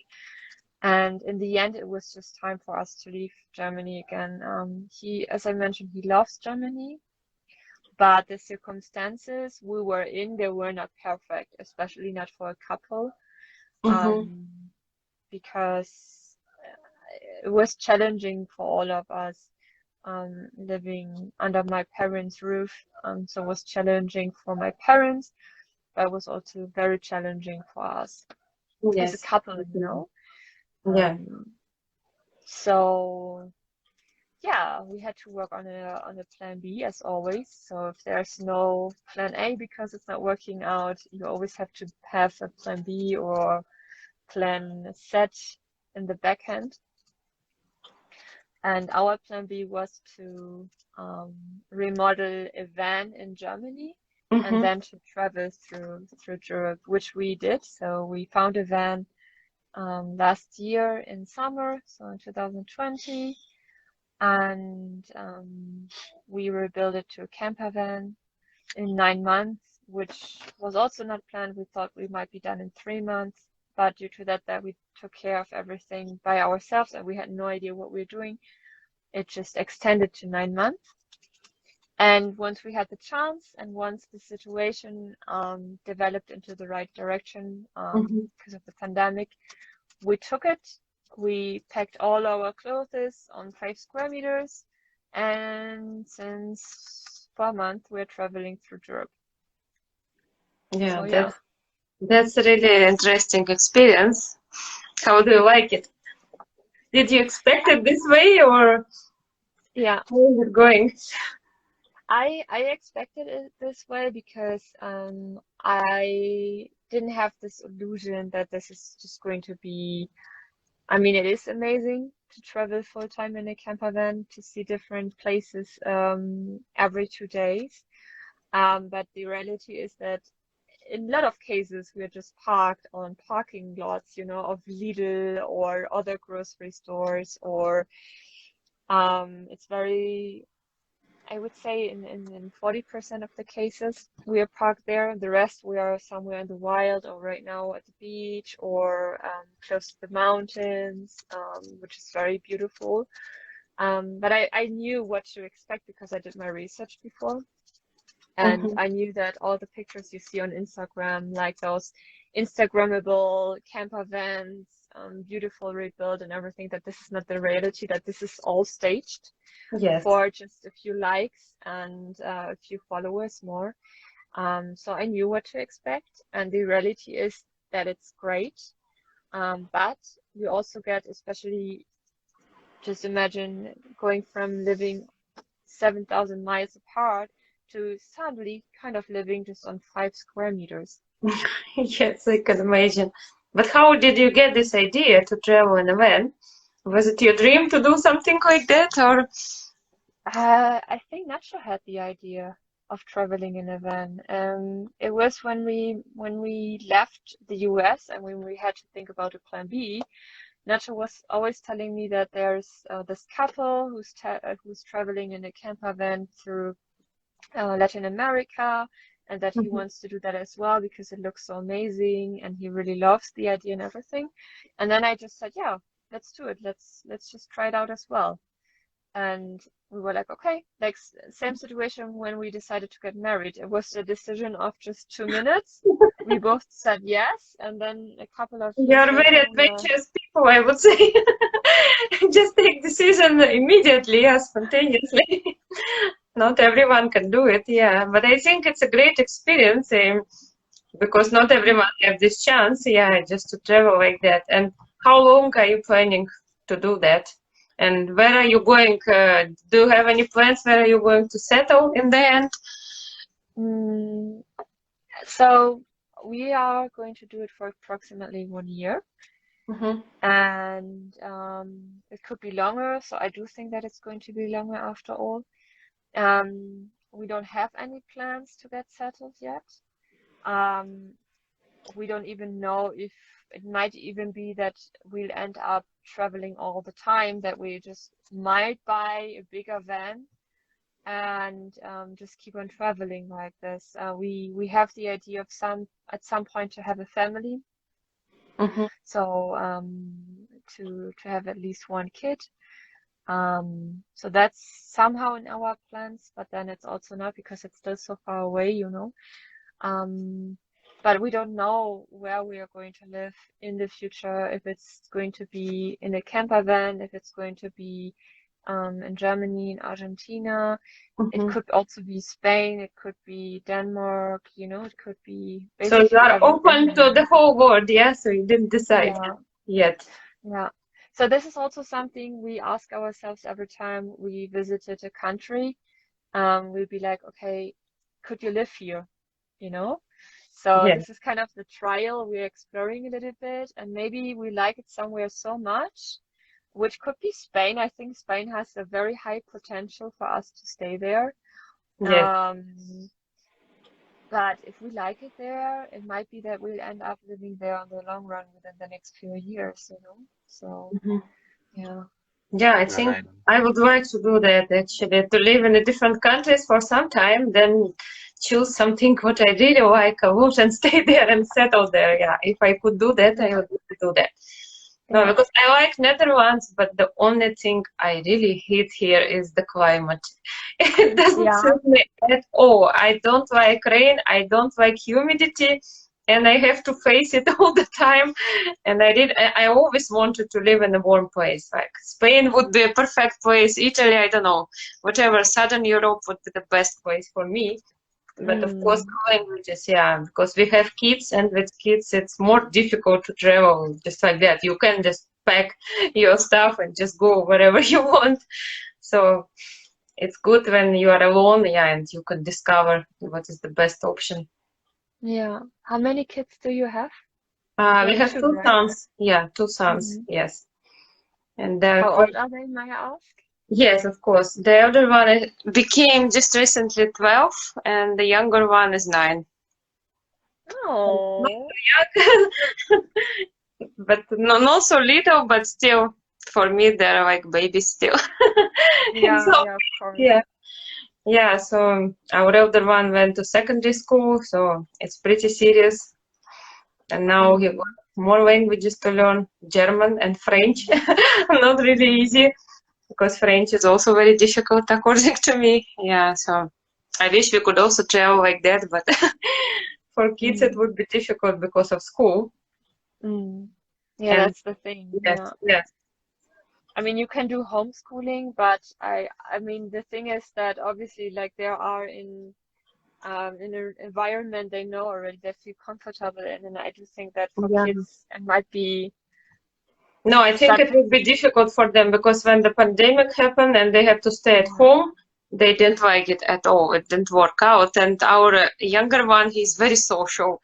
He likes to make friends and he just loves going to school. And if he has to stay at home, I think it would be pretty depressing for him. Yeah. So it's not an option. But hopefully later, maybe we can move to a warmer place on our pension. Yeah, just my dream. Yeah, not to live here forever. Yeah, because it's difficult for me. I don't know. I never experienced this type of climate, and I get sick here quite often. And I don't know. I developed, I think, some allergy here, so I don't feel very comfortable here from that point of view. Otherwise, it's pretty nice. People are very open. I don't know if you visited Netherlands ever. Yes? Yeah, of course. Yeah. It's just 45 minutes from where I live. Oh yeah. Where I come from. How do you like it there?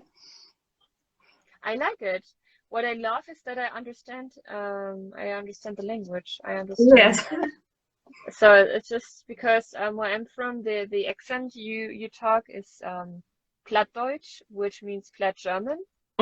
Yes. And my parents, they still know how to speak it. Unfortunately, it's kind of a dying accent. But yeah, this one is very similar to people here are very different. I would say that if I compare Dutch with other Europeans, especially from the North Europe, they're very different. They're very open, they're very talkative, they're friendly.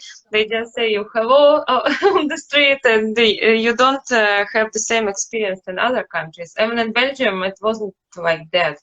So people still more closed, I would say, and they keep distance. So, but here it's pretty nice. The only problem I have is climate until now. Yeah. Of course, it's not easy for me to find a job here because of the language, and I can understand Dutch, but I'm not so fluent in speaking. Yeah, so that's the main problem now. When did you move to the Netherlands? When? It was 2014. Yes, because before that we used to live in Brussels for 10 years. I was living for 10 years. My husband was living there for many, many years already, and he really loves Belgium. He is missing Belgium a lot. He would love to go back. But for me it was, I like it, yes, but from the language point of view, it was very difficult for me because no one speaks English there. And especially French speakers, they, even if they speak English, they prefer not to speak it.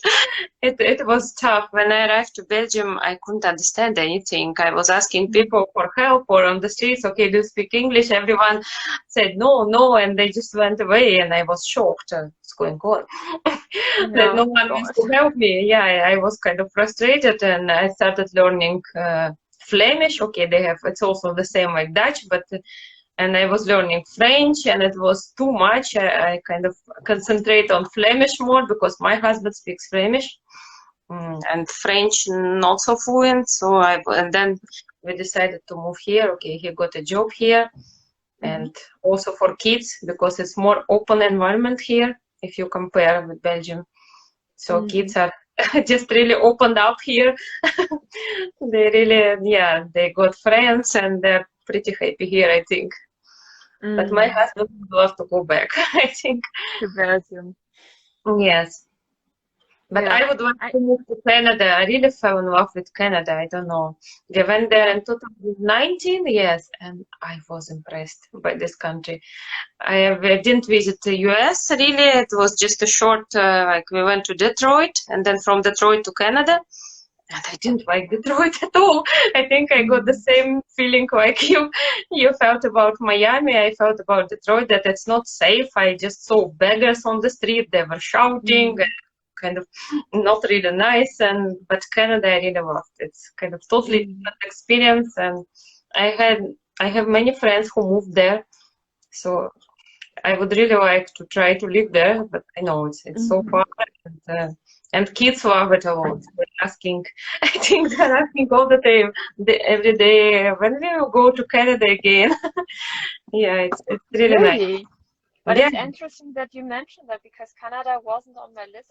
I mean, it was on my list to visit, but it wasn't on my list to maybe potential live there. But I heard from a lot of couples, especially intercultural couples, yes, that are living in Canada, and it seems like Canada's very open-minded when it yes. comes to Yes, intercultural that's true. You know, relationships. I felt really, you don't feel a foreigner there. You feel Yeah. like you just mix up with people because everyone is friendly and people live the same way how they live in their own country. That's what I noticed. That's what I really like. And a lot of my friends who are actually also in international couples, and they really moved to Canada and they're so happy there. They just don't Mm. want to go anywhere else. And Mm. I really loved it. I think you should visit it at least to see. It's totally different than America for to me. So Mm. I'm sure you will love it. Maybe Mm. it's a country where you could Maybe stay for some time. Yeah, because I am put it telling on my the husband, list. let's try, because it's easy. It's English language. Okay, you need to know French if you live in some particular parts of Canada, but it's not really necessary. And Mm-hmm. kids speak English mainly, so it would be really easy for them. But of course, the education is very expensive there.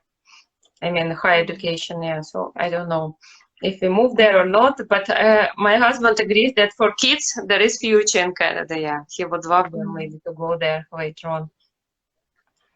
Yeah, maybe it's a continent, or yeah, we might see ourselves living Yes, in as maybe we well. will meet there all together in Canada after All some the years. intercultural couples. Yeah. Yeah, but you should really visit this country. I'm sure you will love Yeah. it. It's really amazing there. Yeah, and I wanted to also ask you, how do you like Argentinian cuisine? And does your husband love German cuisine? What do you cook at home? It's also interesting question because I never tried Argentinian cuisine. I think I like Mexican one because it's very common. You Hmm. can find Mexican restaurants everywhere. I don't know if Argentinian one and Mexican are similar or not. So you probably tested it. So Don't you can say that tell too loud. I think they're similar, honestly, but Argentinians don't like that. So if you ask an Argentinian cuisine is unique, doesn't exist anywhere else. Empanadas they are from, so empanadas are those field doors. us. They look like half moons a little bit. And you find them in Mexico even, you find them in Peru, you find them in Brazil, you find them in Argentina. Mhm, Argentina claims that empanadas are from Argentina originally. So if you start comparing Argentina with other countries, Argentinians will be like, okay, I'm not going to talk to you anymore, especially if it's Chile, by the way. So they just don't get along for some reason.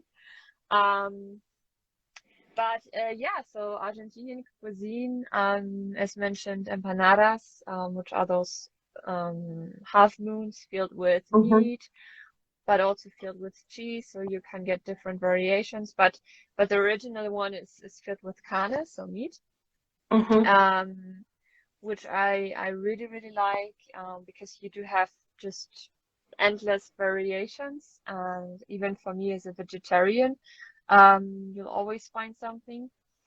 That's the one thing I do like about the cuisine. What else? They love barbecues. So they claim that they are the best barbecue masters. So whatever. I mean, meat is obviously all over in Argentina, in the world, that they have the best meat, the best cow meat. Um, and yeah, so that's basically summarize the Argentinian Yeah, kitchen. I I think they mean, eat a lot not of meat only, but in the South America. They eat a lot of meat. yeah, Not only they in do. Argentina, I mean, in South America in general, yes. They do. And the thing is, what you have to get used to, what shocked me, is they eat everything. They're not eating only like a filet or anything or a steak. They eat the heart, they eat the liver, they eat all parts of Okay. the animal, which is very disturbing. At least it was Mhm, very disturbing to me when you go out into a restaurant and then because the mom of my of Nacho, so of my husband, has a favorite restaurant she always goes to when we are there. Mhm. And this restaurant, the menu is basically 85% meat, and then fries and maybe some grilled vegetables.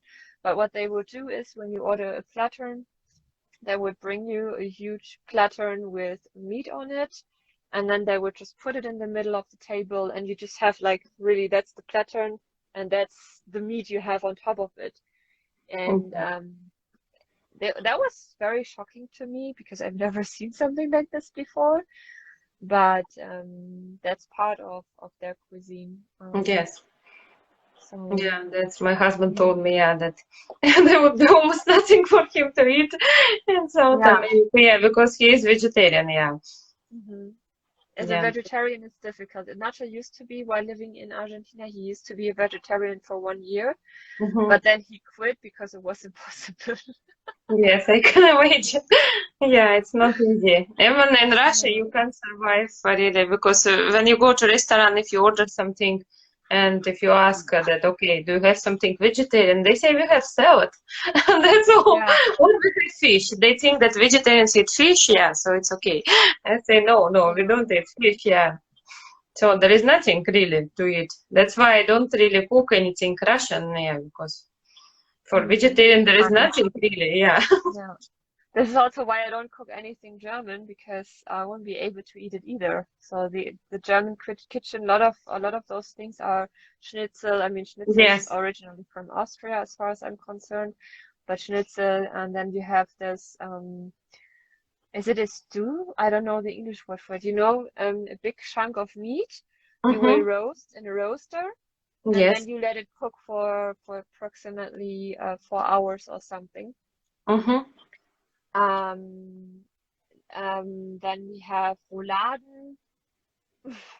I don't even think there's an English word for it. Those are like meat, um, like flat meat cuts, like almost like fillets. But Mm-hmm. then you would put mustard on them, and Mm-hmm. then a pickle in the middle, and then you would roll it in, and Mm-hmm. then you would just put it like in a row next to each other, like those little rolls, and let Mm-hmm. it cook for quite a while as well. Okay. This is rouladen, also very typical for Germany. So we also sauerkraut, obviously, Mm-hmm. sauerkraut in Yes. Spanish. But what do you Um, mainly cook at home? What do you prefer? What does your husband prefer to eat? Does he like German food? I mean, he's eating everything, but when it comes to German food, he loves rouladen, which I'm Mhm. not making him. So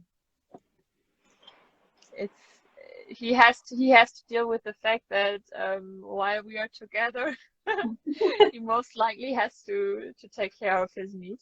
But no, I'm not cooking any traditional German food, to be Mm-hmm. honest. What I love in any variation, and that's also very typical, I think Russia is number one, but I think Russia is just number one because you're using it for vodka, potatoes. Yes. Yes, Russian So, they really love potatoes, yeah.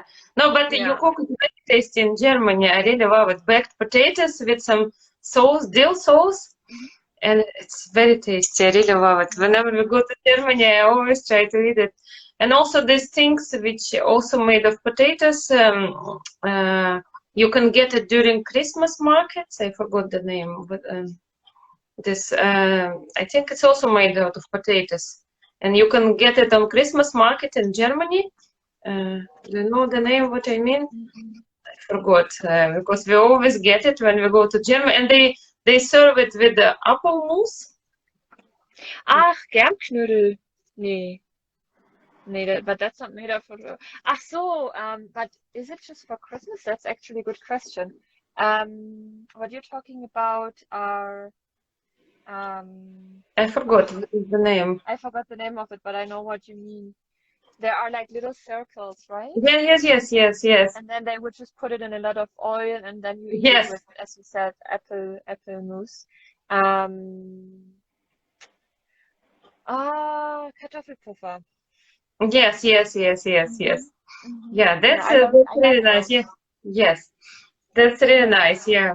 Little bit oily, but tasty, yes. So normally you can get it on Christmas market because we used to come almost every year to to different German cities on Christmas market. Last year we couldn't go, of course, so it was nice. But my German friend, she sent me some stuff. She told me, okay, it will remind you of Christmas market in Germany, so it was really nice. This Yeah. is funny. I've never thought about it that way, that it's more like for Christmas. It's like it's something you might most probably eat like in autumn and in winter when it's a little bit colder, you know, because it's Yes. very refilling as well. Yes. But Yes. I'm also eating it, and I'm doing it myself in the van. Mm-hmm. I'm doing No, it it's in the van as well, yeah. and I could eat it the whole year over. So I didn't realize that it's more a winter served side dish I or think I dish. saw it. I saw it mostly in winter. Yes, I never saw it in summer. Yeah, Yes, so maybe I'm maybe wrong. you got it Maybe wrong. you can get it, but whenever we went on Christmas market, I could always get it. Yes, so it's really nice. Hmm. So you prefer? Yeah. So what do you mostly eat at home then? Not some mixed food, just mixture of German, Argentinian, or I don't know, maybe some other cuisine. No, I mean mostly Italian cuisine because I love pasta. Yeah, my And husband, I'm the one well, he said who, that the best country for vegetarians. Yeah, really. If yeah, for vegetarian, you can find yes, everything in Italy. Pasta, pizza, everything is there. Yeah, and it's really tasty there. Everything is so tasty. Also, it's, Turkey is very good for vegetarians. yeah. It's really amazing. I really love Turkish food. It's so yummy. And Yeah. I remember one time my friend asked me, "Is it okay to go there? Is it okay for vegetarian?" Because she is vegetarian. And I said that you will find everything there. You would be surprised. You probably think that they're meat eaters, but no, there are so many vegetarian dishes. Oh, it's really amazing. Mm. I really love it. Mm. You should Mm. try it sometime. Yeah, yeah, true, yeah. Yeah, now that you say it, a lot of vegetables as well, right? Yeah, In there are a lot of vegetables, a lot of different type of cheeses, and it's really amazing. crazy. Yeah, and if So you what go will they there, they have a just lot? serve you so much. I never saw such servings. They really feed you well. Yeah, it's they're also very, Nice. yeah, very hospitable people. They just it was really great experience to go there. So it's actually not Nice. so far. You're on the Black Sea, yeah. So you Mm. can make a jump to Yeah. Turkey. Yeah, we are even thinking of going. It might be that we change our plans and that we go to Turkey after Bulgaria. Hmm. You Um, should, you should. Just try it. yeah. Just see it. It's really nice there. I have friends, I don't know if they are watching right now, Travel for Experience. They have been in Turkey for I think almost 3 months. So they're traveling in a camper as well. Hmm. Hmm. And like okay, who just check out their pictures on Instagram. It's insane. So beautiful, really, really beautiful. It is, it is. It's really amazing country. It's very different. It depends where you are, but I wish to Mm, see more because we went just okay 2 times. It was a long time ago, but I didn't expect that mm, it would be so great. Yeah, so I really want to go back sometime. Yeah, it's from the climate point of view, this is perfect for me. I prefer hot weather mm. than cold. And it's Yeah, true. pretty hot there, yeah. In some Mm, places, yeah, it's still like 30, more than 30 degrees, yeah. mm. So you should try to go to Perfect. Turkey for sure. Yeah, we see if we make the jump to Turkey or if we keep on driving and then going up to through Serbia back to Germany because in Hmm. December we will go to Argentina. So Hmm. Nacho will see his family after more than 2 years. Yes. And then we will celebrate Christmas in Argentina. That's the plan. So we have to kind Wow. of see what we can make fit until we have to be back in Germany Yeah. for a few weeks. Yes, I Um, can understand. but But Turkey maybe, is, yeah, but maybe later. yeah, yeah, yeah, yeah. Yeah, Yes, it's we will keep on next year. So when coming back from Argentina, we'll keep on traveling. But we don't know yet where exactly. So maybe it's gonna be a destination for us. We'll see. Yes, it would be a good destination, I think. Just to see something different, yeah. Eastern culture, Eastern hospitality. It's really nice there. I see a lot of international couples also there, yeah, nowadays. So Okay. they really like it there. I wouldn't have thought that, to be honest. That it's also very international. Yes. I was going to have an interview with one girl. She is also from Turkey, and her husband is from Cameroon. Okay, we couldn't do it yet. I didn't expect that there are so many intercultural marriages as well, but there are a lot of them. When I started on this topic, I discovered, wow, the world is so small, yeah, and it's really nice. It's really great what you are doing as well, this podcast which you started. It's really interesting to hear different stories, meet different people, and for me, it's like making new friends everywhere. So because we love traveling, and you never know where you end up, and you have friends everywhere in all countries. Yeah, I hope I will hear maybe some girls from Argentina as well. That would be also nice, because I got a friend. She lives in Colombia now. So she's inviting me to come to Colombia, and I really want to go there. It's also very beautiful. This is nice. Yeah, Yeah, I've never been, but it's supposed to be beautiful as well. Yes, it's very beautiful. I saw her pictures. I think all the countries there is really amazing. Bolivia, Peru, it's very old, very ancient culture. Yeah, so there are a lot of to see. Yeah, that's true. Peru is also on our bucket list. I would love to see Peru. Cuba as well, but I think Cuba changed Cuba a is lot very beautiful. during the Yes. last years. Yeah, so you have a lot of plans. I wish everything will come true, all your dreams, what you want to do, because traveling is really, it change your life, it change your mood. And when I'm depressed, I just need to move somewhere, to go somewhere, and I feel much better. I felt so depressed, for some time because of all this situation, and just we decided, okay, let's go for vacation, and it completely changed my mood. Because we went to Italy this year, it was really nice. I really love Italy. It's really amazing, very beautiful. And Italy is, I love Italy as well. It's very, very nice, especially the food. Yeah. In all variations, whatever you can get, like, as I said, pasta, potatoes. This is all I need in life. Like a lot of Yes, carbs. then it would be the best place for you. Yes, Italy, yes. From the point of food, yes, it's really nice there. So I wanted to ask you, what would you suggest girls who are in relations, like international intercultural relations, especially the ones who are in long distance relation, because you were in this situation? Luckily, I haven't been, but I can imagine how difficult it is not to be able to be together and to be all this bureaucracy, all this paperwork. What would you suggest to these girls? Because it's important to have support and some suggestion from someone, because they have to be strong, otherwise it won't work out. And some girls, according to me, they are heroes. They wait for their love for 4 years, and it's really difficult. So there are actually several advices I would like to give, because the thing is also the couples I have talked to due to the podcast,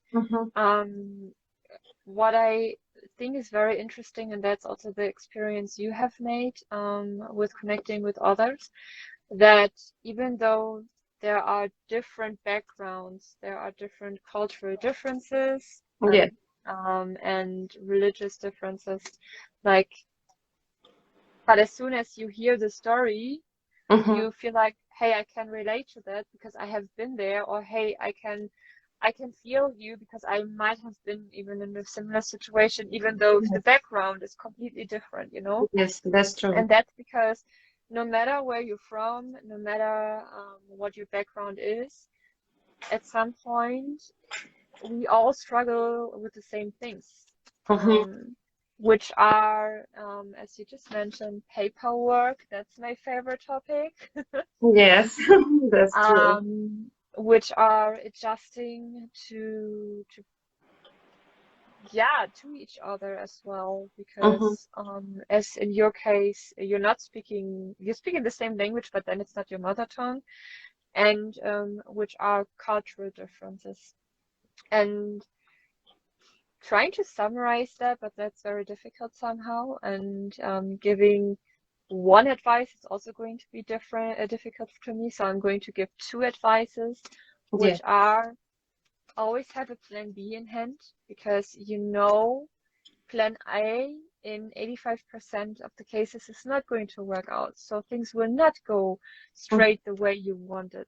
Yeah. And this is why it's always important not to be desperate about it, Mm-hmm. but to look forward and to have different plans in the background. So always make sure that this is not going to be the end of the world if this is not going to work out, because it will work out, and you will make it work if you want to make it work. Yes, of course. Two different things, yeah. And the other thing I would like to share is that, in my opinion, and that's also what a lot of intercultural couples can relate to and would sign right away, just like this, is have a very open communication. Because it's just, as I said, there are several differences. Mm-hmm. Life is not always going to be sugar coated, so it's not going to be rainbows and unicorns. You do have to deal with situations other couples might not really have to deal with. Mm-hmm. And the only way you can survive is by just being completely and brutally honest with each other. So tell Yes. each other how you feel about a specific situation, how it makes you feel, what emotions it generates, like in order to make yourself a little bit more understandable. Mm-hmm. Because Yes, what I've exactly. experienced is that the language is also going to be an issue, especially in the beginning. At least in our case, it is still an issue. But we sit down. I mean, it's not like, hey, like, look, we are traveling through Europe and we made it work and we went from long distance to living together and fulfilling our dream. It's amazing, but we also fight, you know. We fight almost daily about stupid things, like any other couple as well. And the only Yes. way to survive all this is by sitting down and be like, hey, okay, what happened there? Be honest, and let's just bring it all to the table, and how are we going to solve this problem? Yeah, talking is important. Yes, I think Yeah. you have to talk. Yeah. So yeah, those are Mm. my advices. Yeah, I they are believe. great. Really wise. I feel the same. Yes, and I think there were two questions which you got as well. So let's answer them.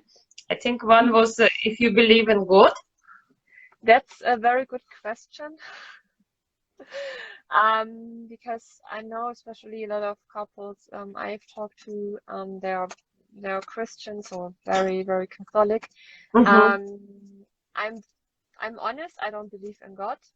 Um, what I believe in is that you are setting the path you're going, that I believe in that what you send out will Yes. come back to you. Like, it's more like an energetic level. I can't Mm-hmm. explain it, but Yeah, I what you understand send what out you keeps mean. Yes. coming back. Yeah. Mm-hmm. Because this is just the experience I've made. This is something I can, and let it be God. It can be a God. It can be destiny. It can be, I don't know how you would like to call it, but I wouldn't say that I believe in God, because, as I said, I believe more in that you are responsible for your actions, Mm-hmm. and that only you can change your direction, and Mm-hmm. the way you can change it is by sending positivity out there, by being um, positive in life in general, Yeah.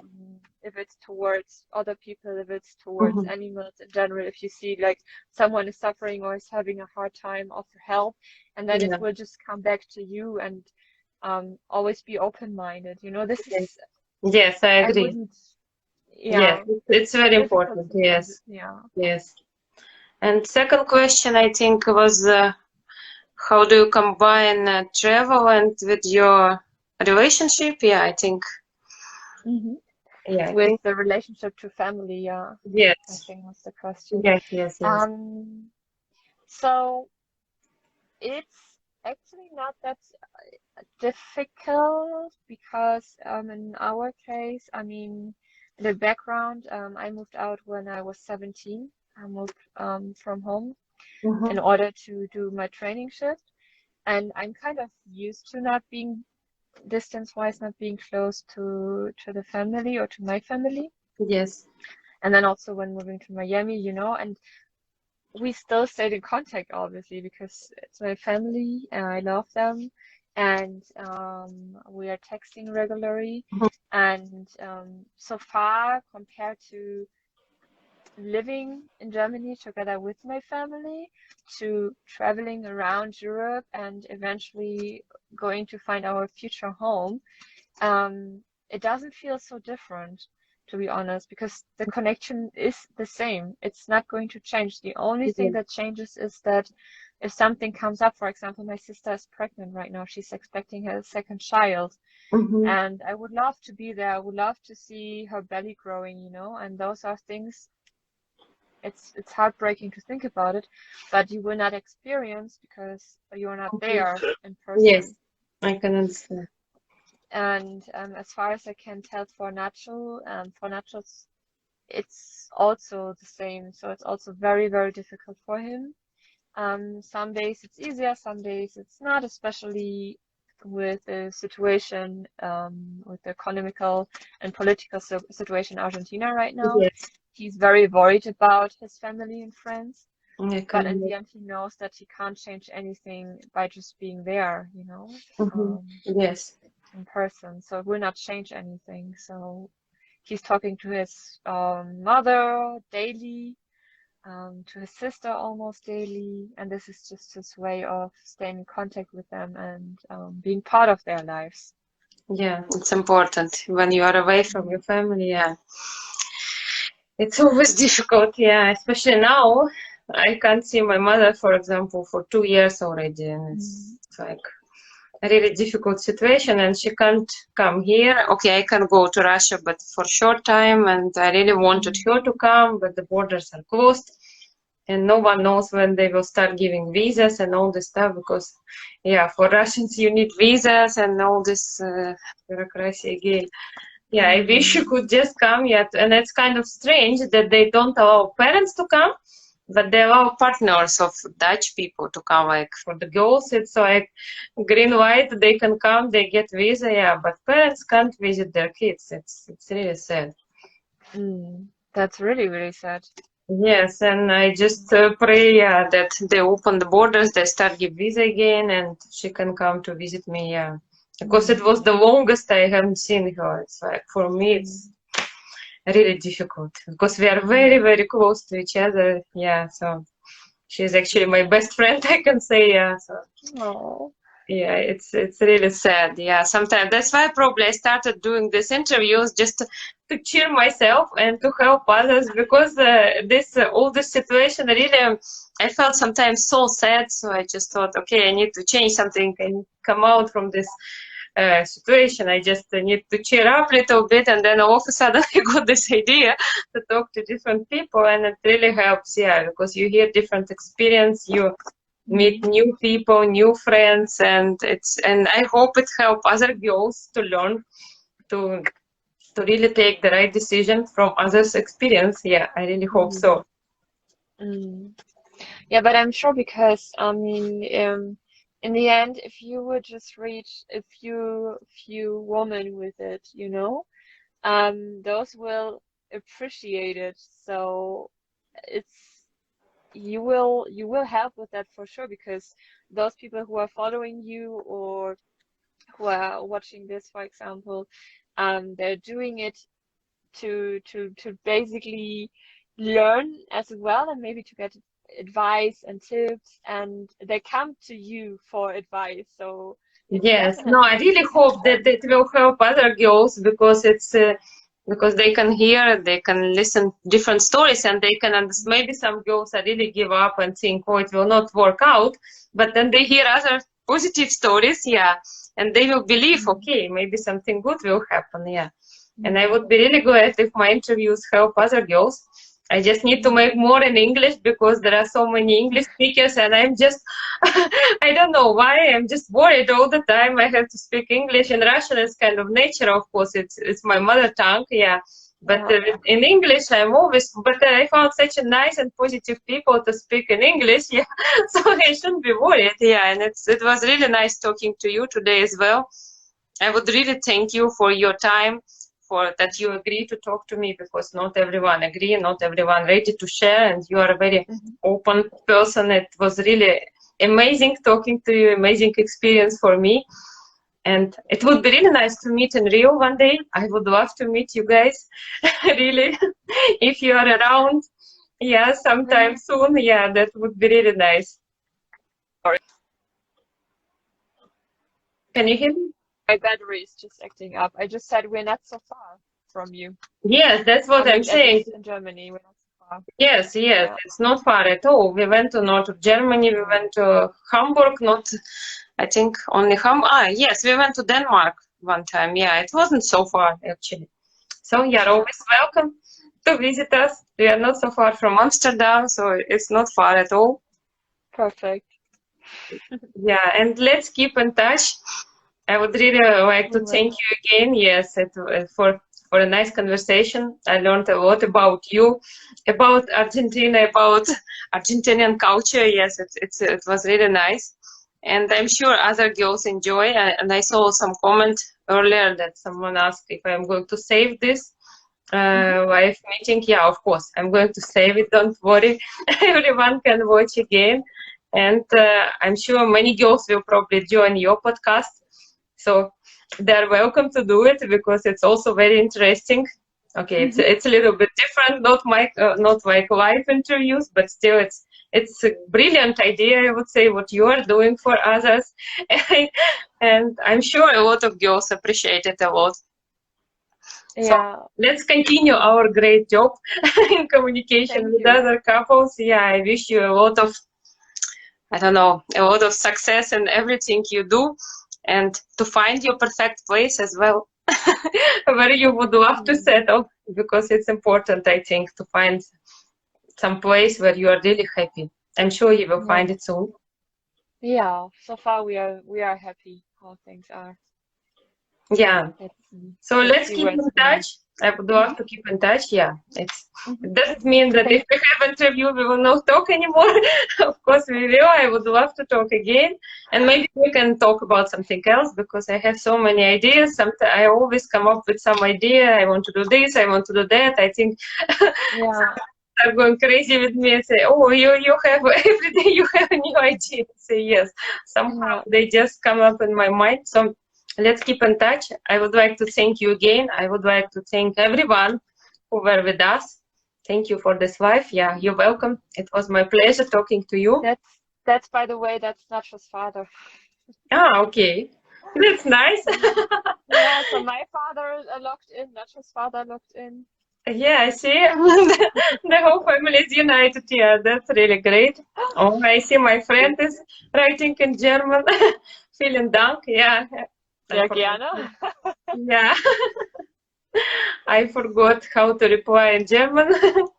Yeah, so thanks a lot, everyone. I would like to thank everyone who were with us. So everything will be saved. I will upload on YouTube. So wherever you feel comfortable, you can always watch it. And thank you again, Tina. Let's keep in touch. Have a great evening. A great journey to Bulgaria as well. Thanks a lot for being with me today. Thank you so much. It was an honor to talk to you and to meet you in person. Yes, let's meet soon. Yeah, let's try to meet at least. When you are in Germany, just let me know. Maybe we can plan something. We will let you know. and we will Yes, be sure. there, so be prepared. Yes, I'm ready. Okay. Okay, have a nice Have a evening. beautiful evening. Thank you very much. Bye Bye. bye. Ciao. Auf Wiedersehen. Auf Wiedersehen. I started remembering my German. Okay. Okay. See you.